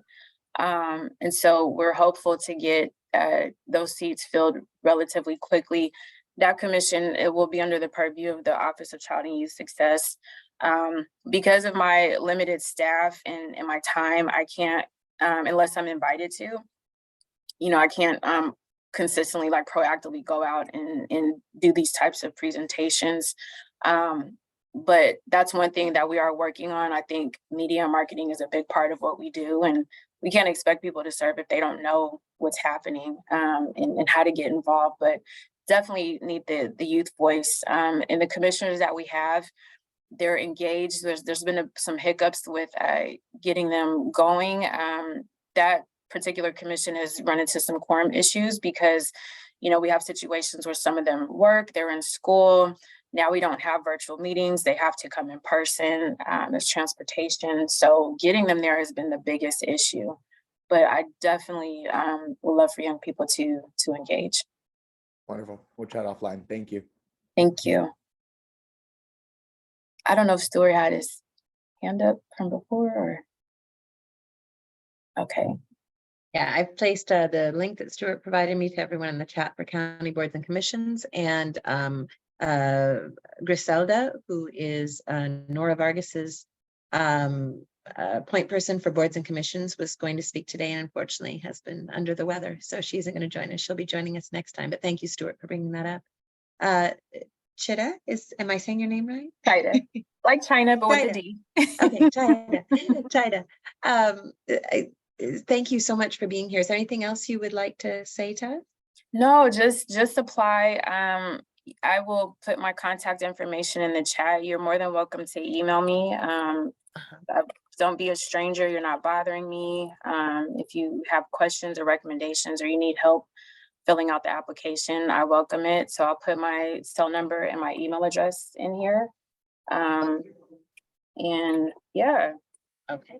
And just so you know, we have a list of speakers and I've added you to our speaker bank. We have a suggest a speaker bank and you're on it. And that's why I had you speak today to everyone. I wanted the clubs to hear from you so that they could invite you to their clubs, right? We want you to be speaking to all the clubs. One of the aims of the council with the council clubs is trying to get a bigger voice of our clubs in the community. And a great way to do this is on these boards and commissions. So thank you so much for being here. We really appreciate it. Thank you. And your information is now on our speaker bank. So I encourage everyone to invite Chida to come and speak to their groups. Please, we want to get the word out and get some of these seats filled. So I'm glad to talk about it. And I appreciate your help in wanting to serve. So thank you. Okay. Up next, Jehoan is on the line, and all of you may know him. He's served on our club development committee before. I'm very active in our clubs. He's currently working with the Institute of Public Strategies, and his job is to get people plugged into planning commissions, which are so important for development and the future of San Diego. So I asked if he would say a few words about how people can become part of planning groups. Am I correct in this, Jehoan? Have I introduced you correctly?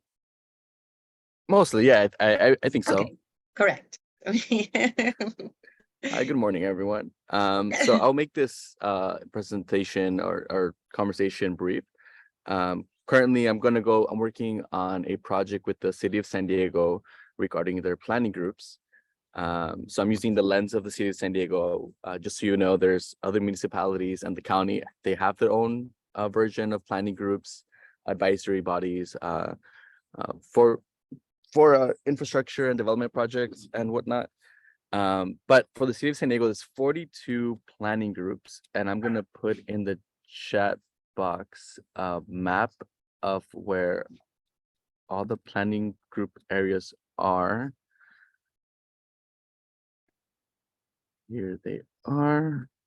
So these are 42 planning groups. So as you may be aware, last year, the City Council made some changes to planning groups, and as a result of a couple of community reports from nonprofits, as well as, San Diego County grand jury report.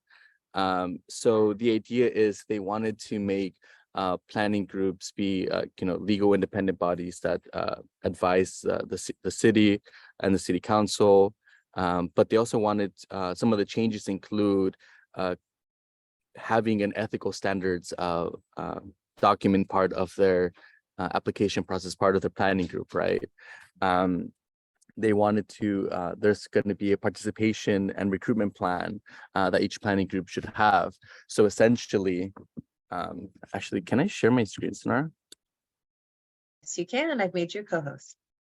Nice. Okay. I'm going to share this small portion of a slide that's being presented.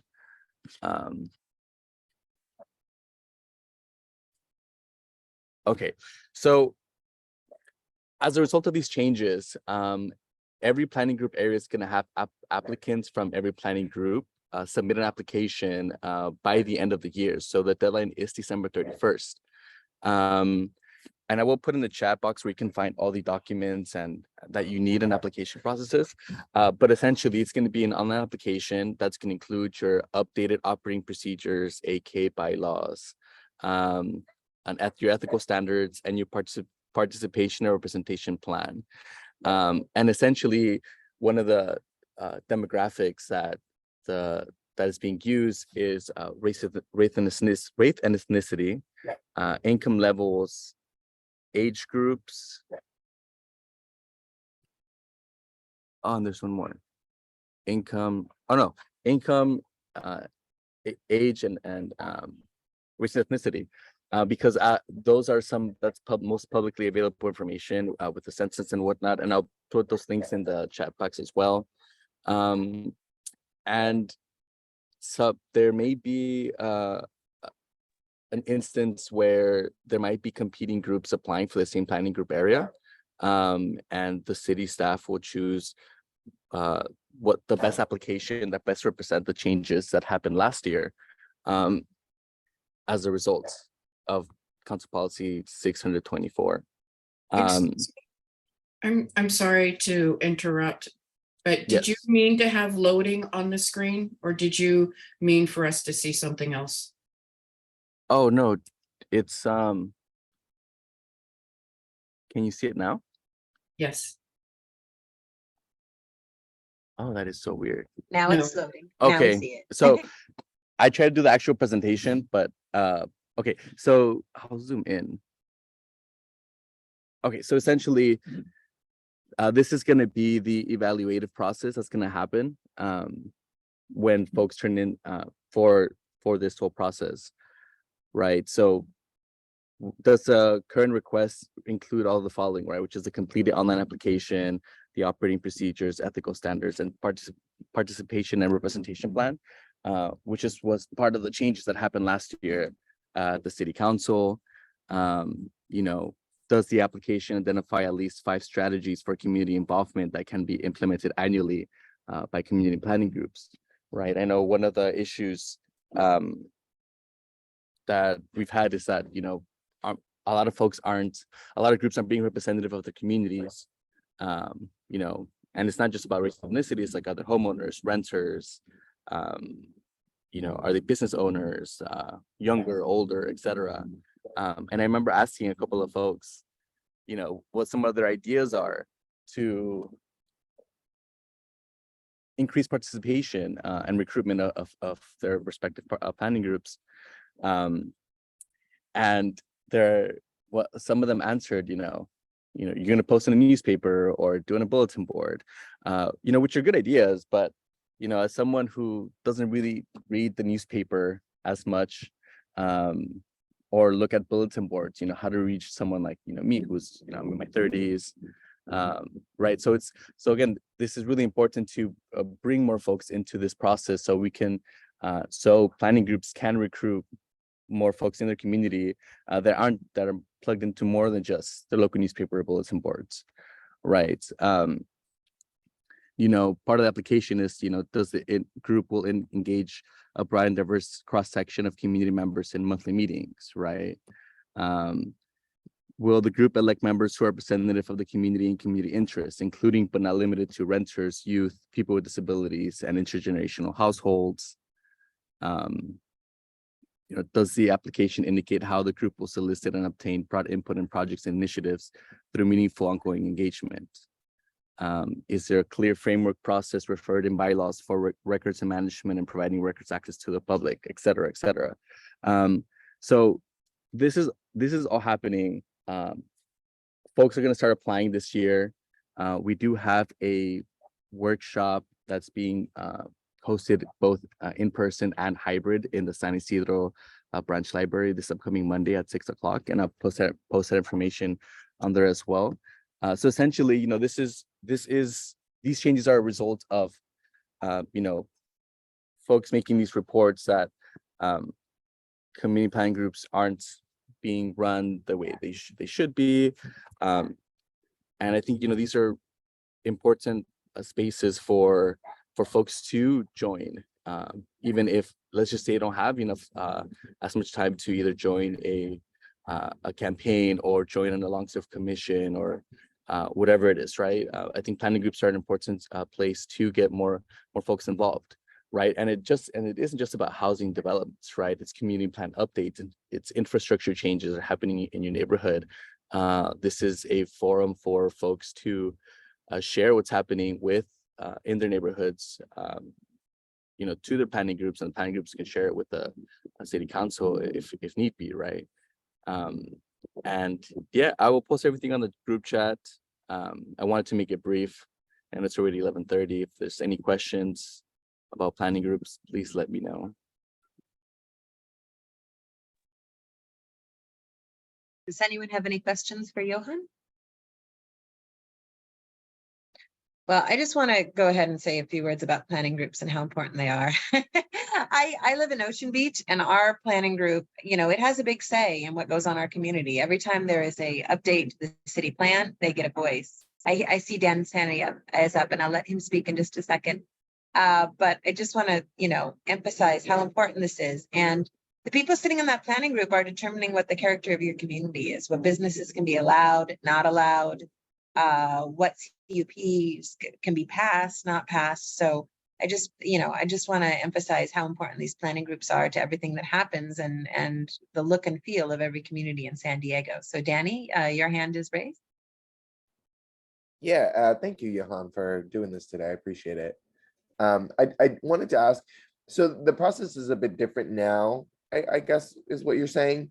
As before, you could just run or apply at that planning group and then run in that area. Is the process different now? So folks are applying to get certified, all 42 planning groups. Okay. And that's through you? No, that's through the City of San Diego. Okay. I am just a messenger. So any other questions that I may not know the answer to, I will defer you to city staff. But yeah. Wonderful. Okay. Thank you. Jehoan, would you mind sharing that presentation that you have with me? I'll put a link to it in our agenda slide. Yeah, I'll share with you. Yeah. Lori, I know that your hand is raised as well. Oh, thank you, Jehoan, for this. There may be some requirements that people have to participate for a time. I think you mentioned that for some of these groups in order to run for a position, an elected position, but many of them are desperate to have people do that, and they'll waive that rule because they just don't have enough people willing to participate. And these are really important groups, as Sonara said, on the character of the community, on development, on homelessness solutions. So I really encourage people, if you have the opportunity or know others that might have the time. Often they meet in the evenings. They're a little more accessible than some of the other boards and commissions that meet in hours that may not be available for folks who work during the day. But they do really important work, and if you can participate, it would be great. Thanks. Wonderful. Okay, so I've added this to our slides. Thank you, Jehoan. It's okay. I'm gonna move on to the next topic.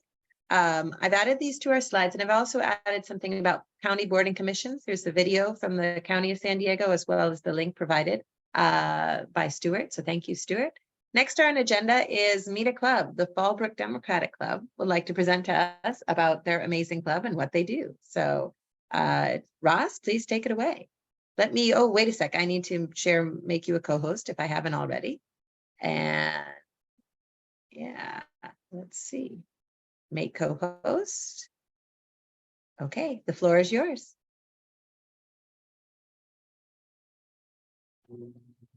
All right, let me go ahead and share real quick.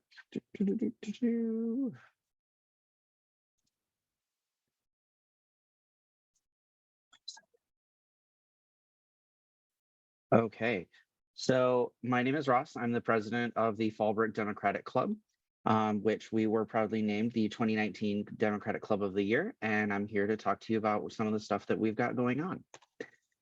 So I'm going to talk about who we are, some internal operations that we're working on, external operations, and then what we're focused on next. So a little overview of our club. Our club services over 100 square miles, and we have over 50 elected offices within our club service area. That's water boards, multiple school boards, fire board. You'll see that map there is because it was pretty close to what our service area is. But we also, a lot of our school districts have parts of Camp Pendleton, part of our their board as well. So we do some outreach with people who are on Camp Pendleton. This is our current executive board.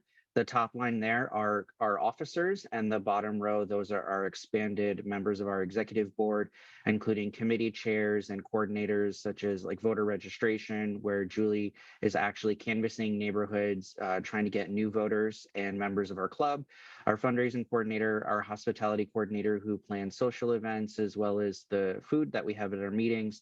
We have a brand new social media coordinator who's about to start, and then next year is our 20th anniversary. So we have our 20th anniversary chair there. So when I was elected in February, the club wanted to take on some new initiatives, and I figured the best way to do that was make sure that we had buy-in from everyone.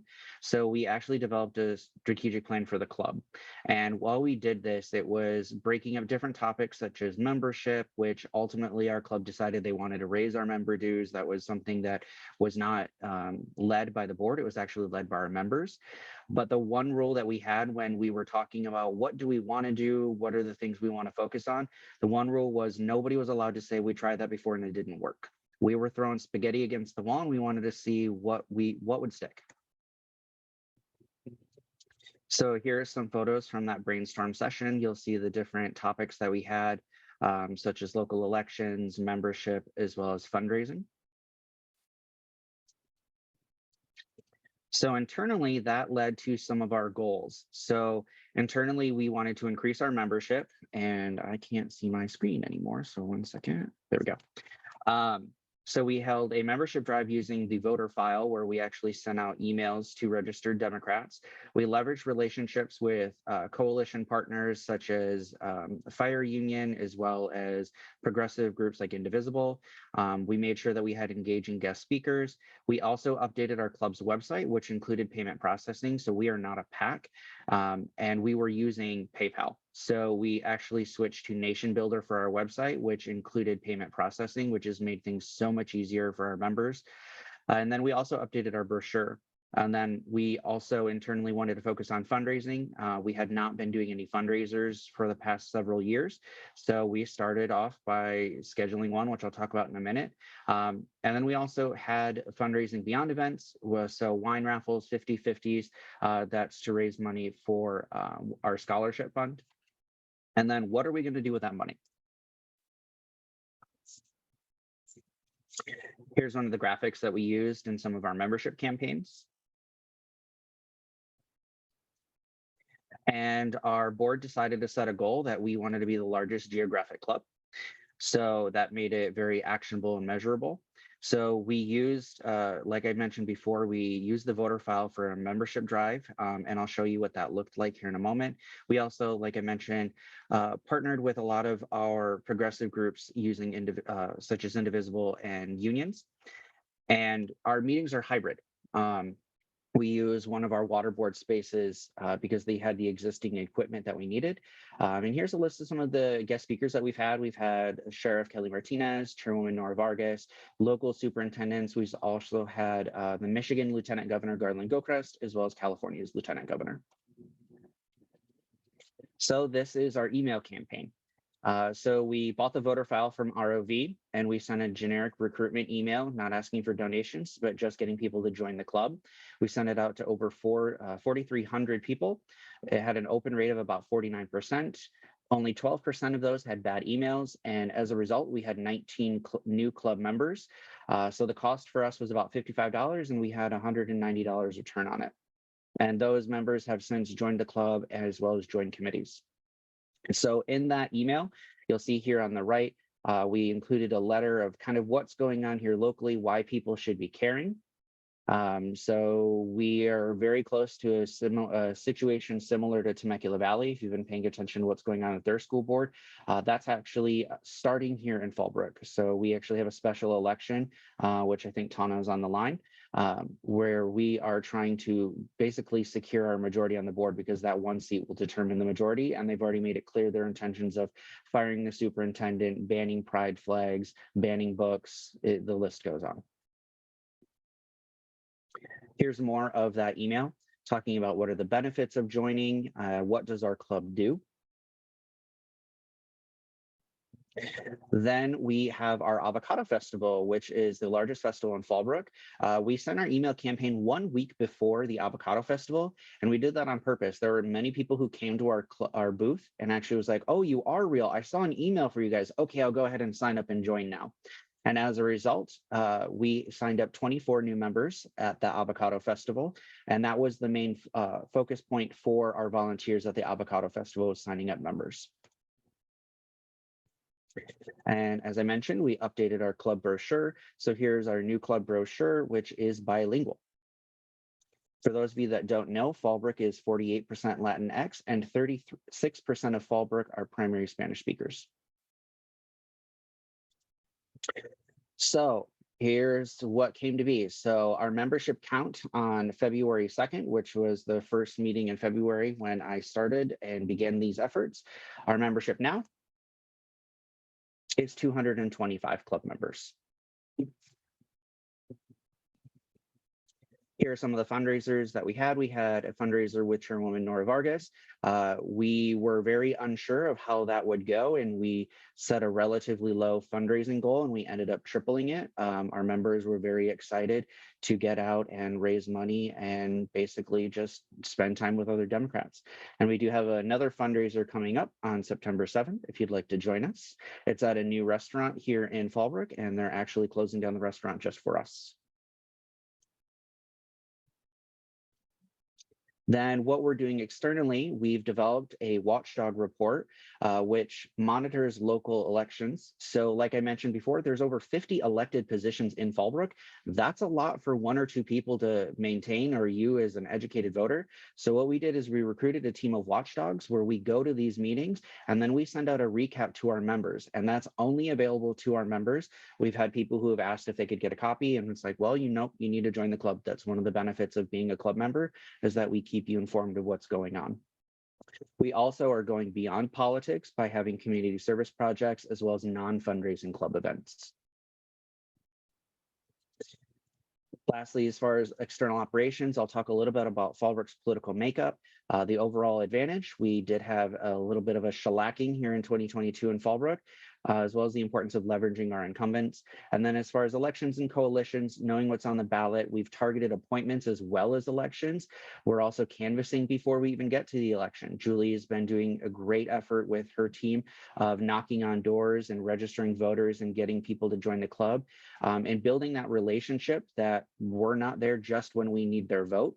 We're also partnering with Northgate Market here in Fallbrook. We're doing voter registration events there several times a month, and they've been very, very supportive of that. So this is going to talk about a little bit of our watchdog report. So like I said, over 50 elected positions, that's a lot for one person to be watching. So we have our team of watchdogs. And here's an example of one of those reports. So this was for the high school. It talked to, basically, we want our members to know if you didn't make it to the meeting, that's okay. Here's what they talked about. And lastly, here at the end, you'll see here's something that, I mentioned before, the pride flag, where that's going to be an issue. And then we also have, as part of this, earlier on the slide, if you went to the link, you could see what the form looks like for someone submitting a report. There's an option to have a call to action. So we monitor that then. And then if we need to have a call to action, we will send something out to our members that they need to send emails, that they need to attend a meeting, basically let them know, hey, we got some work to do. And then also in the watchdog report is a recap of what meetings are happening that week, the time, the location, as well as any links to a Zoom and any notes. So you'll see down here at the bottom, which I'll talk about in a minute, but the Mission Resource Conservation District, we put a note in there for our members that this was the first meeting since Supervisor Desmond appointed 3 new board members of a 5-member board. He did not appoint the recommended individuals by the existing board of directors. He did, however, appoint the wife of one of his donors. Going beyond politics. So we've done community pickups. We do lots of fundraising as well as food drives for the Fallbrook Food Pantry and as well as voter registration. For our club social events, we have a monthly coffee and conversation every 3rd Saturday. That is at a local bakery here in town. They're very happy to have us. And it's just a good time for people to just chit chat and get to know each other. It's not meant to talk about, the politics of what's going on here that we do at the club, but just meant to be social, though almost every single time we end up talking about something going on politically. So talking about that shellacking a little bit. So before 2022, we had 19 elected Democrats, which was about 42% of all elected positions. We took a little bit of a hit. And after the 2022 election, now we only have 13 elected Democrats. We lost 6 Democrats as well as 2 NPP allies.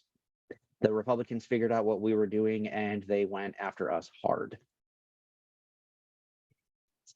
So a little bit of perspective. So if you look at the Fallbrook community planning area, which is the bulk of our service area, You'll see here that for every one Democrat, there's about 1.3 Republicans.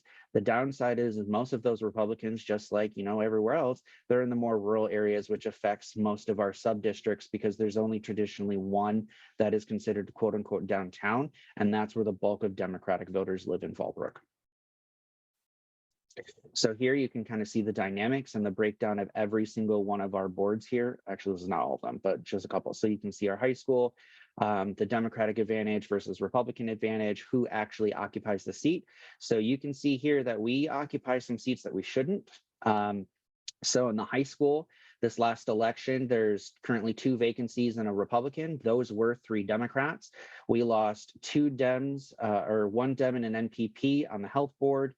The North County Fire was the only board who gained a Democrat, and we now have a 4-to-1 majority. And then on the elementary, we lost 3 Democratic seats there. And then we have not been able to make much gains as far as our water boards. Building coalitions, we partner with our firefighters, Indivisible Fallbrook, as well as Voces de Fallbrook, which is a grassroots Latinx community organization here in Fallbrook. We've also started targeting appointments. So for example, the Mission Resource Conservation District is a special district in the county, and it does have a vote at LAFCO. So they do elect the special district representatives. However, it's appointed by Supervisor Desmond, whereas other special districts like water boards and fire boards are elected. This one is appointed. Recently, we had 3 vacancies. We had 3 club members apply, and Supervisor Desmond actually appointed one of the Democrats, and the 2 are now associate directors. So they don't have a vote on the board, but now they're well positioned that should there be another vacancy, that they would be the likely candidates to fill that, which we do know there is a vacancy coming up. Expanding our influence, through that political breakdown of, you know, what's on the ballot and what's going on, we realized we can be making some gains. And one of those areas is with the Bonsall Unified School District. So what's next? Right now, we have a special election in Fallbrook that was forced by the far-right freedom fighters because they didn't like that we appointed a Democrat to the vacancy on the high school board. So they forced a special election with only about 40 signatures at a cost of about up to $200,000 for the school district. Yay. So ballots will go out for that in August, and then they need to be returned by September 19th. We do have a candidate who was unanimously endorsed by the Fallbrook Democratic Club, Dems for Equality, as well as the county party, Tana Darby. And you can join the campaign at votetana.com. But right now, that's our club's #1 focus. And that's all I have. Thank you. Feel free to follow us on Facebook and Instagram. Like I said, we just brought on a new social media person, so give us some patience there, reach out, and then our website is fallbrookdemocrats.org. That was amazing. Thank you, Ross. There's so many good practices, best practices, and you guys are so organized. I'm gonna, does anyone have any questions for Ross about how we can emulate this? Chiru. Ross, excellent job. Incredible. You increased your membership from 75 to 225. And can you show the slide on your board member structure? I'm interested especially about PAC activity. So our membership right now is $10. We do not have a PAC. So we support our candidates finding other ways of, maybe we have our volunteers we supply food for a Get Out the Vote event, but we do not have a PAC. My treasurer. Sorry, I may have misstated. I want to see your board member structure. Can you show that slide? Oh, board structure. Yes. Yeah. I'm sorry. You have PAC chair, right? No, we have a local elections chair. So that's responsible for recruiting candidates as well as training and helping them with things like their ballot designation, their candidate statement. I'm talking about Joy, who she's the political action director, and also you have a voter registration coordinator, social I mean local election chair. So so what's the responsibility of Joy?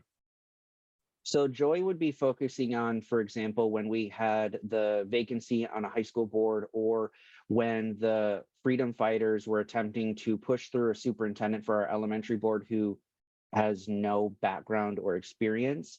It would be those types of efforts, partnering with local groups to get people at those meetings to say, no, your consultant has an outlined strategy of how you recruit for that position and how you hire. You need to go with the actual plan versus just pushing someone that you guys think is quote unquote a good guy. So Thank you. focusing more on those efforts. And Okay. then and then Julie is responsible for voter registration. So those are tabling events, as well as we're actually canvassing. We're going door to door. Right now we're working in a new development near the 76 and the 15. And then our next effort is going to be in the downtown area, which is where the bulk of Democratic voters are, and just say, hey, there's no one registered to vote here, but you live here. Let's get you registered. Or knocking on Dem households and say, hey, do you have anyone else here who lives here who needs to register to vote? A kid, a cousin, anyone who's staying with you that they need to get registered to vote, we can help you with that. Mhm. Thank you.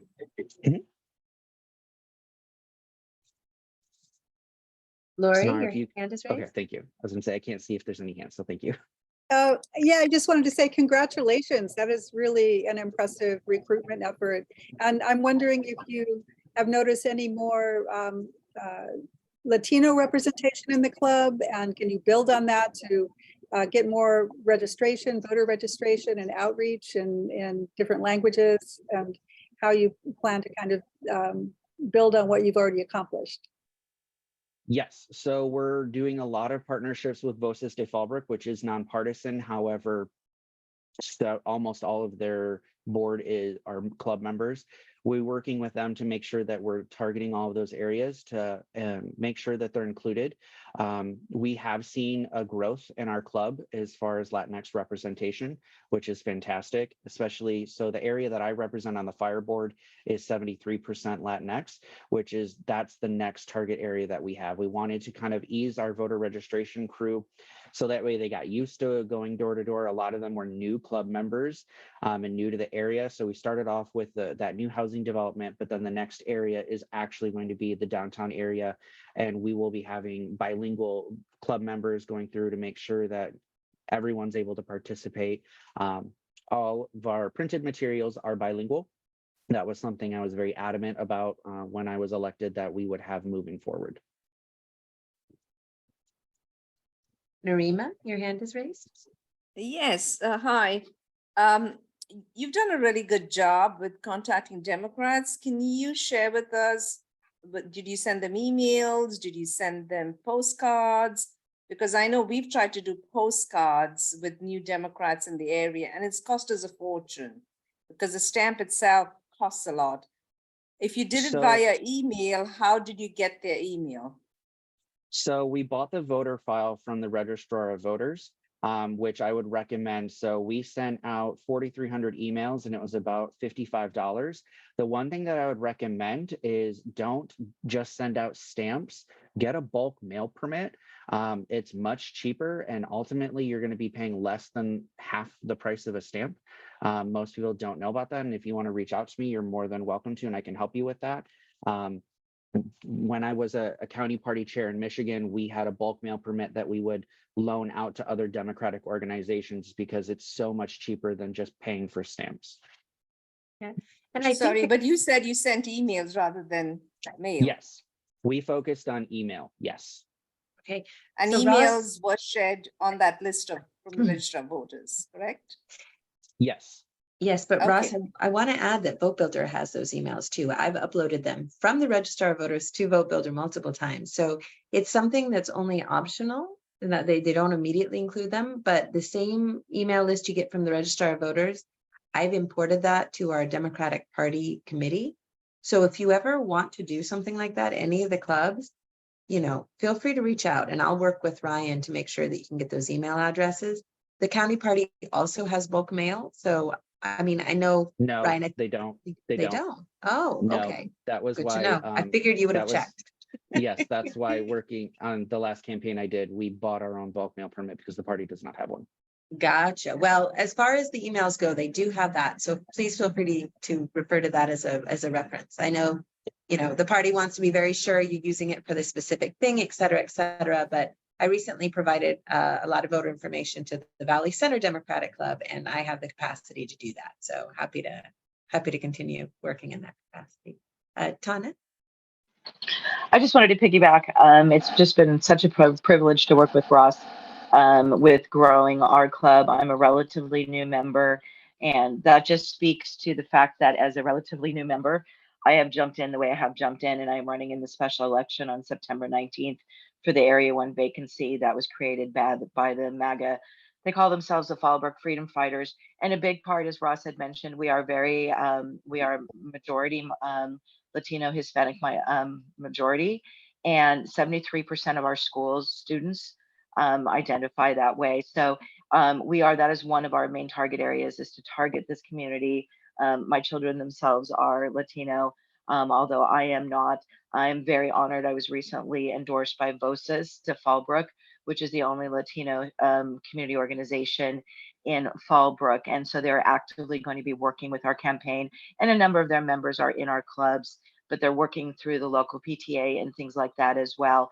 And that is something we know that we've missed that in the past, and they're for a variety of reasons. And so that is something we're targeting. When Ross mentioned our voter registration drive that Julie is doing, which is fabulous, the grocery store that we're participating in, Northgate, is largely Hispanic shoppers, or primarily. So that is part of it. We make sure that our voter registration forms are bilingual. And, a lot of times we may not get them signed up the first or the second time they're there, but the third time, and it's an ongoing effort. And what I'm really seeing is, after our meetings, people just love the active. It's like, we had no idea we had this many Democrats here, that we can make change, that we can counter what's going on, as we see up in Temecula. So it's been really great. Thank you, Ross. Yeah, no, this is amazing. And I know we're at noon, but I'm asking if people wouldn't mind sticking around another few minutes. I've got some really important information to share. Ross, I appreciate so much all of this. I was there during your brainstorming session. I thought it was incredibly well organized. And we're really looking forward to having the Fallbrook Democratic Club presenting a lot of these strategies that we can emulate at our upcoming club summit. So, Ross, with that, do you mind if I take over? Do you have anything else you want to say? Okay, good. That's all. Thank you. So with that in mind, we are very excited that Ross and the Fallbrook Democratic Club are going to be present for us at our upcoming All Club Summit, to be teaching us all about these amazing strategies that they've been implementing, because as you see, they've been doing a lot. And in fact, they are going to be one of our sponsors on our Democratic Summit on Saturday, August 26th. They are our breakfast sponsor. So I really look forward to planning this with them, and trying to harvest some of this insight of all these wonderful organizational techniques that they've developed. So with that in mind, the Democratic Club Summit is going to be on Saturday, August 26th from 10 a.m. to 5 p.m. at the Math and Science Building of San Diego City College. Here's a view of the quad, where we're going to have our booth set up. The main presentation room is going to be over here on this side, and we're going to have 2 breakout rooms running all day long. Here is our flyer. With that, I want to announce our headline sponsor is Democrats for Equality. Thank you so much, Democrats for Equality. Today, I just got an email from Encinitas Democratic Club. They will be a sponsor. Carlsbad Democratic Club has already signed up to be a sponsor, as has Fallbrook. So we're not asking that all clubs sponsor at this level, though we're thrilled that you do. So $250 is our sponsorship rate. Dems for Equality have pitched in $1,000 to be our keynote, and Fallbrook has volunteered $500 to be our breakfast sponsor. We are still looking for a lunch sponsor, but we are asking that the little clubs, if you can, please contribute $50. $50. And the reason for that is we're just trying to cover the cost of this, and it also gives everyone a little skin in the game. So for $50, you can have a table where you can put your literature and brochures, because hopefully, we're going to have club members here from all over the county, and this will be an opportunity for you to sign up more people to your club as well. People that may be a member of an affinity club may want to join your geographic club, or people from a geographic club may want to join your affinity club. So we encourage all clubs to participate. We are asking that you invite not just your board, but all of your members, because your board your members may be your future board. So as we're talking about leadership development, fundraising, you may have individual members up there in the conference that are looking to step into those roles. So please invite your club leadership. Please invite your members. We set a goal for council of clubs for each club development member. Each club development member, we are trying to get as many clubs in our area as possible. And to get a club to come, we are asking that clubs have 3 of their board members present and that they invite their membership. That is our goal for club attendance, that they've invited all of their members via email and that 3 of their board members have been there. So I'm hoping that all clubs will attend. Here again is some information on sponsorship, $50 for Democratic organizations. If you know of another organization that would like to participate, that's $75 for their table, $250 for sponsorship. So again, thank you, the Encinitas Democratic Club and the Carlsbad Democratic Club, which have already signed up. $500 for breakfast sponsorship. Thank you to the Fallbrook Democratic Club, and $750 for lunch sponsorship. So this is our upcoming club summit. So are there any questions on the club summit before we turn to the workshops? Because that's going to be the next important topic, is the workshops. So anyone have any questions for me? Okay, Bill, yes, Coronado. We were really hoping to have Coronado there. You're close by. Yeah. Not close enough to walk from the ferry, I don't think, but close. What's the parking situation there? The building includes the parking garage. We're abutting the parking garage, so we have plenty of parking. Great, thank you. Yeah. Okay. So with that in mind, the next thing I'd like to ask is if you have not yet voted for your club, or your club has not yet voted on what workshops you would like to see, this is going to be our last opportunity to do this. Go ahead, everyone in the meeting, if you have not yet done so, please take a minute and vote for which workshops you would like to see at our club summit. After this, that list will be final. We have all the options, and I'm going to share it on my screen. I want you to vote. If you have not done so, please vote now. Drag up and drag down. The order here is random. So as you drag up and as you drag down, you're changing your vote, and then you submit. Okay, so this is ranked choice voting. Top 10 will be our workshops. The order in which they're presented on your screen here is completely random. So I'm going to list them off in the order on my screen, knowing that the order on your screen may be different. Implicit bias training, how to host a hybrid meeting, diversity, equity, and inclusion training, club endorsement rules and best practices, leadership training for club leaders, how to get better club participation in club activism events, recruiting active and qualified board members, club communications, newsletters, social media, and more, how to increase BIPOC clubs and club membership, that is, Black, Indigenous, I need to remember what that means. People of color. People of color, thank you very much. Organizing and engaging, empowering the youth, parliamentary procedure, how to market, grow a club, mental health in the face of hate, club fundraising, harassments and sexual harassment training, how clubs can run members for Central Committee on the public ballot, club technology, meeting platforms, voting platforms, and payment platforms, club morale, which should be with an E, member retention, club focus, and how to run a club PAC. So these are the different possible workshops. You have not yet voted, please vote now. By the end of this meeting, we're going to finalize which of these workshops we're going to have.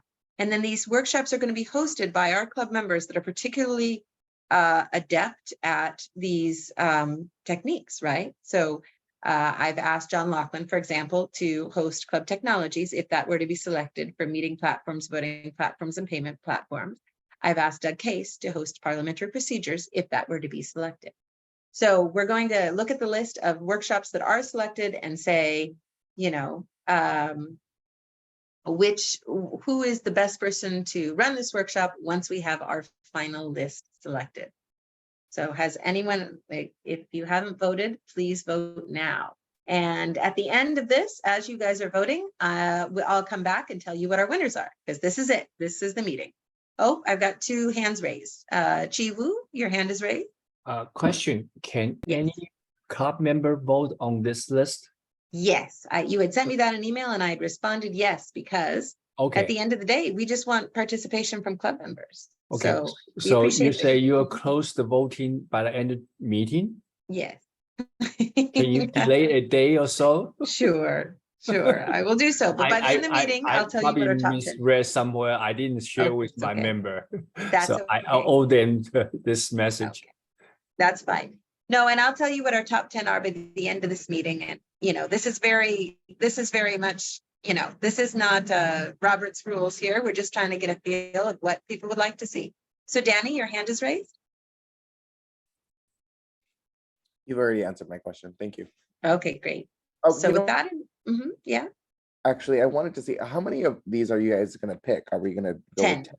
Okay. Yes, that's what we have time for is 10. So if we go from 10 to 5 with a break for lunch and a break in the morning and a break in the afternoon, we'll have time to get through 10. So we're going to have 2 rooms running sessions all day long. And do you have a, like if someone wanted to participate on the panel, an application process for that? Not yet, but that's probably a good thing. I think it's probably going to be a little more informal than that. Let us know if you'd like to participate in a panel, or, you know, we'll obviously look at, again, who would be appropriate for the panel. So I don't think we're going to have an application form for that. It's, but please let us know if you'd like to participate on one of these panels. I'll reach out. Narima? Yes, now do you have the selections of those who had voted previously? I believe I've done this before. So I you have do, yes, I information? have. Okay, great. Yes, if you've already voted, you don't need to vote again. I'm just trying to get, you know, a little more participation as we select this. And I know the Fallbrook Democratic Club has already voted and your club has already voted and others. So yes. Okay. So with that in mind, on to the next topic, which is upcoming endorsement considerations. I don't see a lot of people here from the South County Caucus, but very important races coming up. The Chula Vista City Attorney, the declared Democratic candidate at this time is Bart Maysfield. Don't know if there will be another one before the meeting, but this is coming up soon. So this is an election that's happening this year, and this is an open seat. So that's coming up on August 7th, the South Area Caucus. So if clubs want to at least interview the candidates before then, I don't know at this point if there is time to take a vote, but if you want to interview the candidates, let's see if we have time for a vote. Yeah, you do, very soon. It would have to be announced very soon. That this is the upcoming endorsement. Additionally, Deborah Skernick shared with us the timeline for endorsements for the California Democratic Party. This is going to be important for clubs because you get to participate at the pre-endorsement conferences. So the clubs have already turned in your members in good standing, rosters of member good standing, fixed the rosters. Again, kudos to everyone that's done this so that you're able to participate. It is going to be, the pre-endorsement conference is going to be the 21st and 22nd of October. So those are going to be regional conferences where your person will be voting for their endorsements. This is your club representatives will be voting at these pre-endorsement conferences. So I've put all of this in the presentation, but here are the exact dates, October 21st and 22nd, your club representative will be voting for those candidates. So the entire list of the timeline is in there, as well as how a candidate can earn an endorsement with the California Democratic Party. If you're working with a candidate who is at the state level, assembly, Senate, or statewide office, this is the process they go through in order to earn an endorsement. And the clubs will be participating at the endorsement caucus. Okay, and if they get 2/3 of the vote, etc., what is needed for a candidate to earn the endorsement? Okay. Lastly, we have recommend a speaker. As I said, I've added Chida, and I hope I'm saying her name right, Warren Darby. If I'm still not saying it right, that's me, my fault, not hers. Chida. Chida? Chida.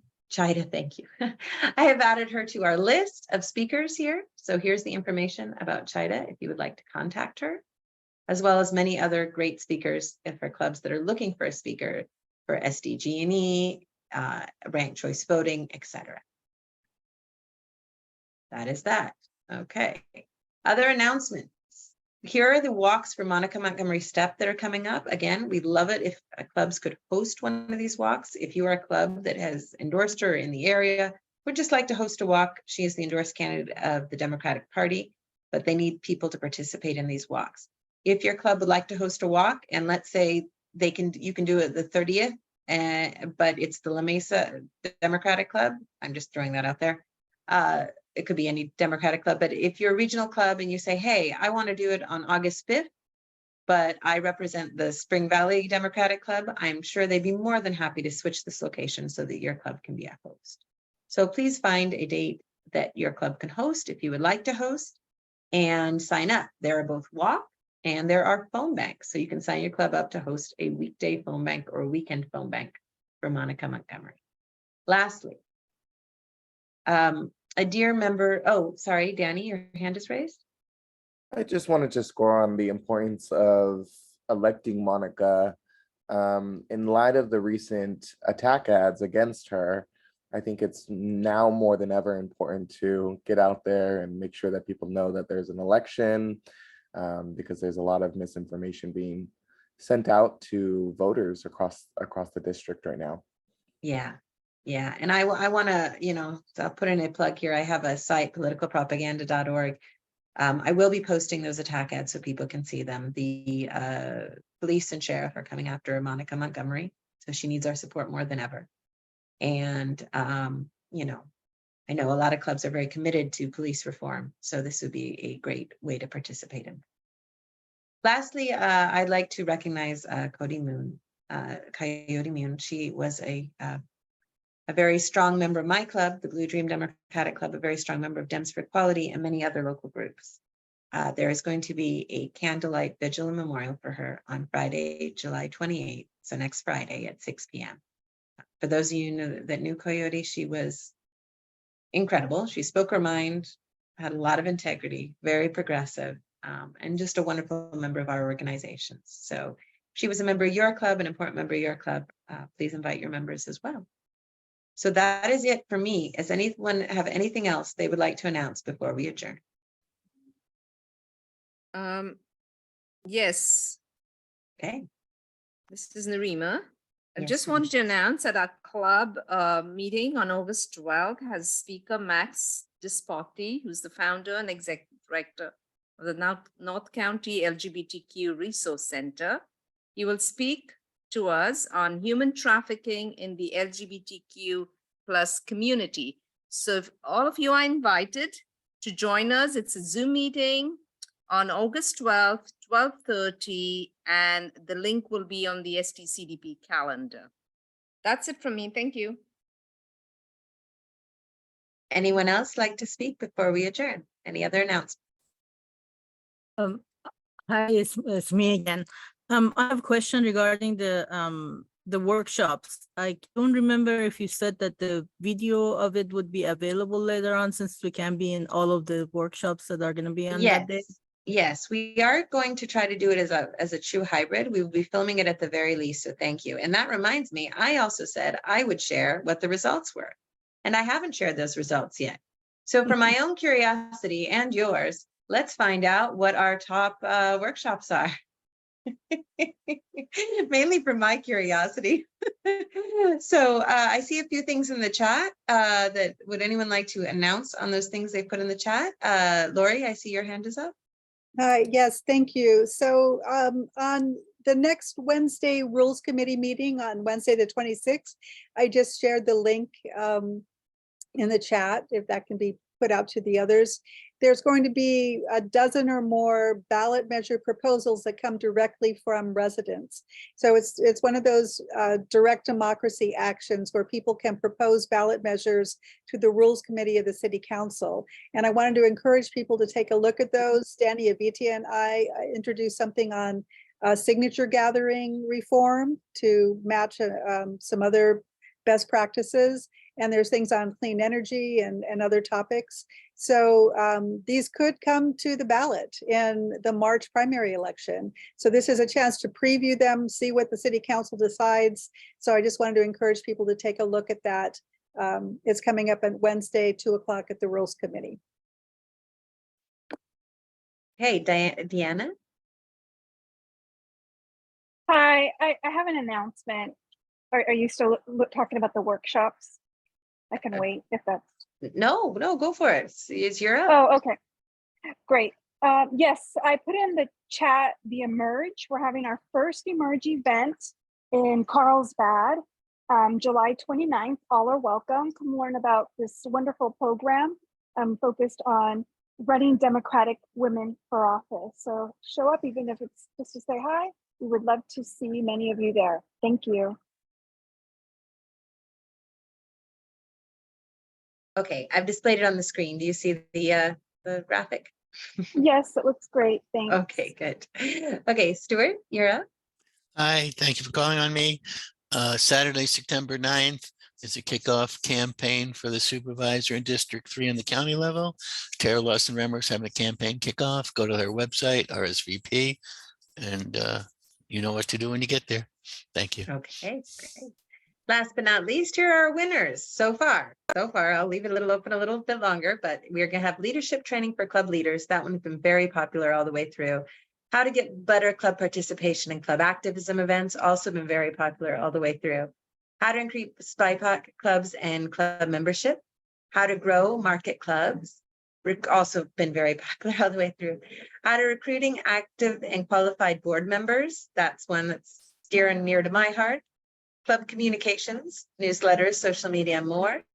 Club fundraising, club morale, not spelled correctly, membership retention, and club focus. Club endorsement rules and best practices, organizing, engaging, and empowering youth. So as of now, those are selections. As you can see, we've been doing this via ranked choice. Again, this is kind of an exercise also to teach everyone about ranked choice. And here's a little graphic showing how different selections rose and fell with each ranked choice round. So we had 7 ranked choice round to get to this. Okay, with that in mind, I think that is it. Anyone else like to speak, or are we adjourned? Have a great Comic-Con weekend. Okay.